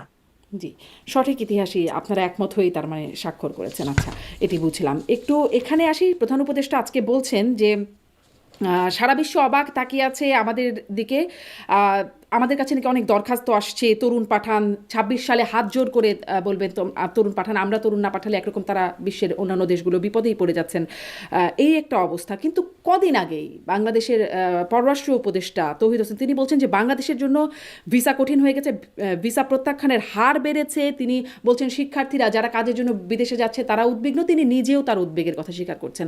তাহলে আসলে এই যখন সংশ্লিষ্ট মন্ত্রণালয় বলছে যে দেশ থেকে যাওয়ার হারটা এরকম বা এরকম কঠিন হয়ে যাচ্ছে প্রক্রিয়াটা, তখন প্রধান উপদেষ্টা অসত্য বললেন নাকি? মানে দ্বিচারিতা কোনটা, কোথায় দেখেন কিনা? না, দ্বিচারিতা নাই এখানে। প্রধান উপদেষ্টা তো একটা হোপ দেখিয়েছেন যে আমরা এই জায়গায় যেতে চাই বা আমরা এটা করব, আমাদের রাষ্ট্রটার এই পটেনশিয়াল আছে। না, দরখাস্ত ঠিক আসছে আছে, আমাদের কাছে রাষ্ট্রের অনেক, সকল সারা বিশ্ব হাত জোড় করছে। আসছে তো, ধরেন ওই যে ওনার কাছে জাপানে 1 লক্ষ লোক ইয়ে করার চুক্তি হয়েছে না, সেই ধরনের। তো আমাদের দেশের শ্রমশক্তি আমরা যদি সুন্দরভাবে ট্রেনিং করে দেশ বিদেশে পাঠাই, সেটা তো একটা মানে চাহিদা তো আছেই, তাই না? এই কিছুদিন আগে আমরা দেখলাম মালয়েশিয়ানরাও লোক নেওয়ার জন্য করেছে, সেটা তো আলাদা। আবার একই জিনিসও আছে, আমাদের শ্রমিকরা চাকরিচ্যুত হয়ে দেশে ফিরে আসছেন, সেটা তো আছে। এখন কথা হচ্ছে, এটা তো কোনো ব্যক্তি বা মানে রাষ্ট্রের মানে প্রফেসর ইউনূসের সময়কালের বিষয় না। একটা হচ্ছে যে আমাদের আপনি তো জানেন যে জুলাই অভ্যুত্থানের সময় আপনার আন্দোলন করতে গিয়ে আমাদের বেশ কিছু শ্রমিকরা গ্রেফতার হয়েছেন, সেখানে তাদের শাস্তিও হয়েছে, তারা জেলও গিয়েছেন, দুবাইতে, হ্যাঁ, আরব আমিরাতে, আবার মালয়েশিয়ায়, বিভিন্ন জায়গায়, মানে ভূমধ্য সাগরে আমাদের শ্রমিকরা আটকা পড়ে নানা ধরনের মানে কঠিন জীবন হুম। তাদেরকে ভোগ করতে হচ্ছে। এটা তো আমাদের সামগ্রিক রাষ্ট্রের একটা চিত্র। হুম। তো প্রফেসর ইউনূস যেটা সবসময় বলেন, উনি এক ধরনের আশাবাদিতা, হোপ কথা বলেন যে আমরা চাকরি দিব, আমরা উদ্যোক্তা হবো, এই ধরনের কথা থেকে উনি বলেন। সেটা এটাকে আমি মানে খুব বেশি মানে এটা তো একেবারে আশার জায়গা, মানে বাস্তবতার জায়গা না। না, বাস্তবতা তো হচ্ছে আমাদের দেশের কোটি কোটি লক্ষ লক্ষ কোটি কোটি টাকা পাচার করে বেগমপাড়ায় বাড়ি হয়েছে। আমাদের দেশের একজন মানে মন্ত্রীর তার শতাধিক বাড়ি পাওয়া গেছে লন্ডনে, এটা হচ্ছে বাস্তবতা। আমাদের দেশের শত শত চোর বাটপাট মানে লুটপাটকারীরা, লুণ্ঠনকারীরা এখন ইন্ডিয়া কলকাতা বাজার ঘুরে বেড়াচ্ছে, এটা হচ্ছে বাস্তবতা। ঠিক আছে, তারপরে আপনার পিয়নের 400 কোটি টাকার মানে ব্যালেন্স থাকে, হ্যাঁ, এটা হচ্ছে বাস্তবতা। বাস্তবতা হচ্ছে যে এখনো তো এপিএস এর আওয়ামী শত কোটি লীগের টাকা নিয়ে লোকদের, যাওয়ার খবর শোনা যায়, উপদেষ্টার এপিএস। হ্যাঁ, এখনো যে যাবে নাকি তো। 1 লাখ টাকার আপনি জায়গায় আপনি 5 লাখ টাকা ঘুষ দিতে হয় বলছেন মির্জা হ্যাঁ, ফখরুল ইসলাম আলমগীর। হ্যাঁ, যাচ্ছে তো ভাই, আমি তো সেটা আপনাকে হুম। বলতেছি। আপনি এই তো রাষ্ট্রটাকে বাস্তবতা, এমন কিন্তু জায়গায় ওই নিয়ে গেছেন। বাস্তবতা না যে আমাদের কাছে দরখাস্ত করছে, হাত জোর করছে যে আমাদেরকে তরুণ পাঠাও। মানে বাস্তবতা তো সেটা কি লক্ষ্য করছে, লক্ষণ কি সেরকম মনে হচ্ছে? না, সেটা তো আমি আপনি বলতে পারবো না। উনি যখন ওনার কাছে যখন লোকরা কথা বলে, সেটা তো উনি বলতে পারবেন। উনি বাস্তবতার জায়গাতে তো পররাষ্ট্র উনি উপদেষ্টা আছেন, যেটি তাই না? বলছেন। না, পররাষ্ট্র উপদেষ্টা কি বলেছেন যে আমাদেরকে লাথি মারতেছে না, লোকেরা, লাথি যে মারতেছেন তা বাইর বলেন করে নাই, দিচ্ছে, কিন্তু এভাবে বলছেন বলছেন? যে আমাদের তাহলে কি আসলে তিনি বলছেন? উদ্বেগ প্রকাশ করছেন শিক্ষার্থীদের জন্য, যারা কাজের জন্য যাচ্ছেন তাদের জন্য অনেক কঠিন হয়ে যাচ্ছে, এর জন্য আমরা নিজেরাই দায়ী, এই ভাই, বিষয়গুলো কঠিন বলছেন। তো। একটা একটা একটা জিনিস হচ্ছে, একটা জিনিসের দুইটা দিক তো থাকেই, তাই না? আমাদের ঢাকা শহরে 5 স্টার হোটেল বাড়তেছে না? বাড়তেছে তো। আবার আমাদের বস্তিতে, আমার রাস্তায় ঘুমানোর লোক তো বাড়তেছে। দুইটাই তো বাস্তবতা, দুইটাই তো সত্য। আমাদের কাছে শ্রমিক চাচ্ছে, আমাদের কাছ থেকে দক্ষ শ্রমিক চাচ্ছে, আমাদের বাংলাদেশের চাহিদা আছে, এটা তো সত্য, বাস্তবতা। আবার আমাদের লোকেরা বিভিন্ন জায়গায় গিয়ে অপকর্মে নানাভাবে বিতাড়িত হচ্ছে, মানে সমস্যাগ্রস্ত হচ্ছে, এটা তো বাস্তবতা। আমাদের দেশের মানে জাতিসংঘে আমাদের লোকেরা গেছে, সেখানে আমাদের বাংলাদেশিরা 2 গ্রুপ মারামারি করতেছে, এটা তো বাস্তবতা। হুম। সুতরাং দেওয়া মানে দুইটা পৃষ্ঠা তো আছেই, দুই তার মানে ধরনের এটা দৃশ্য একটা তো আংশিক আছেই। বাস্তবতা, সারা বিশ্ব একদম তাকিয়ে আছে বিষয়টা এমন না, আংশিক। হ্যাঁ, আপনি বলতে পারেন আংশিক, আপনি এটা আপনি ব্যাখ্যা করে যেভাবে বলেন, অসুবিধা নেই। মানে আমি আপনার কথাটাকেই বিশ্লেষণ করার চেষ্টা করছিলাম, কারণ আমি দুটো বিষয় আমলে নিচ্ছি, এক হচ্ছে পররাষ্ট্র উপদেষ্টার বক্তব্য, আমি এক তো হচ্ছে আপনাকে প্রধান উপদেষ্টার আমি তো বক্তব্য। আমি তো আপনাকে দুটাই আমলে নিতেই বলতেছি। হুম। আমি তো আপনাকে দুটা বিষয় আমলে নিতেই বলতেছি, যে আমাদের বাংলাদেশে গরিব লোকেরা বাচ্চার বেতন দিতে পারে না, আত্মহত্যা করতেছে, এটা হচ্ছে বাস্তবতা। আর আমার দেশের লোকেরা এখান থেকে টাকা লুটপাট করে বেগম পাড়া বানাচ্ছে, এটাও বাস্তবতা। ঠিক আছে, তো আপনি যদি এখন বলেন যে লুটপাট করে বেগম পাড়া বানাচ্ছে, এটা আংশিক বাস্তবতা, তাহলে ঠিক আছে, আপনার হুম। কথার সাথে একমত। আর আপনি যদি বলেন যে এম, খিদার জ্বালায় সন্তান বিক্রি করে দিচ্ছে, সেটাও আংশিক বাস্তবতা। ঠিক আছে, তো আপনার কথার সাথে তো আমার দ্বিমত নাই। হুম। কিন্তু আসলে এটা তো একটাই জায়গা, একটাই জায়গা, সেটা হচ্ছে আমাদেরকে নিতে আগ্রহী হচ্ছে নাকি হচ্ছে না। প্রধান উপদেষ্টা বলছেন আমাদেরকে হাত জোর করবে 26 সালে, এখন আমাদের দিকে তাকিয়ে আছে, দরখাস্ত, অনেক দরখাস্ত আসছে। আর পররাষ্ট্র উপদেষ্টা বলছেন ভিসা কঠিন হয়ে গেছে, ভিসা প্রত্যাখ্যান করছে। আহ, কাজের জন্য যারা যাবেন, শিক্ষার্থীরা যাবেন, তারা উদ্বিগ্ন, তিনি নিজেও এটি দিয়ে উদ্বিগ্ন। আসলে দুটা বাস্তবতা আপনি বলছেন। শেষ আপনি প্রশ্নের বলেন দিকে আসি একটা যে জায়গায় তিনি, যাবে, জি, আর যোগ করেন আপনি যদি বলেন, বলেন। একটা একটা একটা জায়গায় যাবে শিক্ষার জন্য, আর একটা জায়গায় যাবে যে চাকরির জন্য, দুইটা তো আলাদা। আপনি দুইটাকে জটিল করে ফেলতেছেন কেন? আমি তো বলতেছি যে আমাদের শ্রমশক্তির, শ্রমবাজারের যথেষ্ট পটেনশিয়ালিটি আছে। আমাদের শ্রমবাজারের দরজা খুলতেছে, মালয়েশিয়ায় খুলতেছে, সৌদি আরবে, তারপরে আপনার যেটা বলেছে জাপানে, এটা তো খুলছে, এটা তো বাস্তবতা, এটাকে আপনি অস্বীকার করতে পারেন? জাপানে যে 1 লাখ লোক নিয়োগের প্রক্রিয়া চলছে, চেয়েছে, এটা কি মিথ্যা? আপনি কিন্তু বলেন। সেটাই, কিন্তু পররাষ্ট্র উপদেষ্টা বলছেন যে কাজের জন্য যারা যাবে তাদের জন্য কঠিন হয়ে যাচ্ছে, ঠিক শিক্ষার্থীদের আছে, জন্য। তো আপনি একটা জিনিসকে এত পেঁচাচ্ছেন কেন? আমি তো বলতেছি যে ভাই, আমি তো বলতেছি 400 কোটি টাকা পিয়নও রাখছে, এটাও বাস্তবতা। শেখ হাসিনা বলে না এটা? হুম, বলেছেন। বলছে তো। তো তো এটা তো আপনি, এটা অসুবিধা কোথায়? শেখ হাসিনা একদিকে একটা বলতেছে, আরেকজন বলতেছে আমরা খুব সৎ ভালো। ভালো লোকও তো আছে শেখ হাসিনার গ্রুপের মধ্যে, একটা দুইটা ভালো লোক থাকতে পারে না? তো আপনি এই দুইটা কথাকে নিয়ে এইটা বললো কেন? ওইটা কোনো, দুইজনেই সত্য কথা বলছে, ঠিক আছে? জি, মানে দুইজনেই দুজনেই সঠিক সত্যি কথা কথা বলেছে। বলছেন। একজন হচ্ছে আমাদের দিকে অনেক দরখাস্ত আসছে, আর একদিকে আমরা খুব প্রত্যাখ্যাত হচ্ছি, আমরা কাজের জন্য কঠিন হয়ে যাচ্ছে, দুটোই একসাথে সত্যি কথা। তাহলে সবশেষ জায়গায় আসি, প্রধান উপদেষ্টা আরো একটা বিষয় বলছেন, আপনি গভীর সমুদ্র কোনটাকে বন্দর মিথ্যা করে মনে দেওয়ার কথা করছেন তিনি। বলেন তো? আপনি কোনটাকে মিথ্যা মনে করছেন? আমি বিষয়টা বুঝতে পারছি না বলে আপনার কাছে প্রশ্ন করছি যে আপনি ওখানে ছিলেন বা পুরো উপদেষ্টাদের সাথেও আমি তো যাতায়াত করেন। আপনাকে ব্যাখ্যা করে, আমি তো আপনাকে ব্যাখ্যা করে বোঝানোর পরও আপনি বুঝতেছেন না। আপনি এত কম বুঝেন কেন? এই আমার আপনাকে সমস্যা আছে ব্যাখ্যা একটু, করে তো, আমি আসলে হ্যাঁ একটু আপনার কমই একটা বুঝি সমস্যা জনাব আছে। মুজিবুর রহমান মঞ্জু। আপনার আসলে সমস্যা আছে, আমি দেখতে পাচ্ছি, এটা আগে জানতাম না। আপনাকে আমি বুঝিয়েই বললাম হুম, যে ডক্টর ইউনূস যেটা বলেছেন এটা একটা বাস্তবতা, এবং এটা প্রমাণও আছে। আপনি হুম। নিজেও স্বীকার করলেন যে 1 লক্ষ শ্রমিক জাপানে রপ্তানি করার একটা চুক্তি হয়ে গেছে। আপনি নিজে দেখলেন, মালয়েশিয়ার প্রধানমন্ত্রী এসেছেন, মালয়েশিয়ার সাথে একটা চুক্তি হয়েছে, আমাদের টিকেছে। আমাদের কাছে লোক চাচ্ছে, লোক পাঠানো হচ্ছে, এটা একটা বাস্তবতা। আমি তো আপনাকে সেটাই বলছি, জি, আপনাকে বুঝেই কিন্তু বললাম। এটি কি আপনি করে হতে বলতেছেন পারে যে জনাব আপনি মুজিবুর বুঝতে রহমান মঞ্জু? পারছেন না। সারা বিশ্ব আমাদের কাছে হাত জোড় করবে, সারা বিশ্ব দরখাস্ত করছে, অথচ আমাদের ভিসা প্রত্যাখ্যাত হচ্ছে, আমাদের কাজের জন্য, আমাদের শিক্ষার্থীদের জন্য যাওয়াটা কঠিন হয়ে যাচ্ছে, আগের চেয়ে আরো কঠিন হয়ে যাচ্ছে। আপনি বলেন এবার, আমি তো বললাম দুইটা কথা, আপনি এখন বলেন না। আপনি তো মুশকিল না আপনাকে নিয়ে। আপনি হয় আমারটাকে গ্রহণ করবেন, নাহলে আপনি একটা বলবেন যে এটা সত্য না। আমি তো আপনাকে জিজ্ঞেস করলাম যে ডক্টর ইউনূস কি মিথ্যা বলছেন, না আপনার পররাষ্ট্র উপদেষ্টা মিথ্যা বলছেন? আপনি এটা বলে দেন, তাহলে তো হয়ে গেল। আমি এটা আপনার কাছেই জানতে চাচ্ছিলাম। আপনি বলছেন দুজনেই সত্যি আমি তো বলছেন, তার আপনাকে, মানে সারা বিশ্ব আমি তো চাইছে, বলছি আবার সারা দুজনেই বিশ্ব সত্যি কথা থেকে বলছে। প্রত্যাখ্যাত হচ্ছে, এটাও সত্য। সারা বিশ্ব থেকে প্রত্যাখ্যাত হচ্ছে বলে নাই তো উনি, আপনি তো এটা নিজে বানিয়ে বলছেন। হুম, মানে সারা উনি বিশ্ব চাচ্ছে বলছেন যে আমাদেরকে, এটি একটা, আমি আসলে তাদের দুজনের হ্যাঁ, কথাটাকে উনি বলছি, উনি আবার বলছেন, আমাদের জন্য আপনি কঠিনও হয়ে অযথা যাচ্ছে। আপনি, হ্যাঁ, আপনি একটু বুঝতে, আপনি আস্তে আস্তে বোঝার চেষ্টা করুন, তাহলে সহজে বুঝবেন। আপনি এটাকে জটিল ভাবে বুঝলে তো আপনি বুঝবেন না। হুম, উনার কাছে বিভিন্ন জায়গা থেকে যেটা চাচ্ছে, উনি আশার দিকটাকে বলেছেন। আশার দিক তো আছে, আবার হতাশার দিক আছে। উপদেষ্টা হতাশার দিক বলেছেন, এটা তো হতেই পারে। একজন আশার দিককে তুলে ধরলেন, একজন হতাশার দিক। আমাদের রাষ্ট্রটা তো এরকমই আছে। আমাদের রাষ্ট্রে আপনার 10 লাখ টাকা বেতন পায়, 15 লাখ টাকা বেতন পায়, এখন শত শত মানে অফিসিয়াল আছে।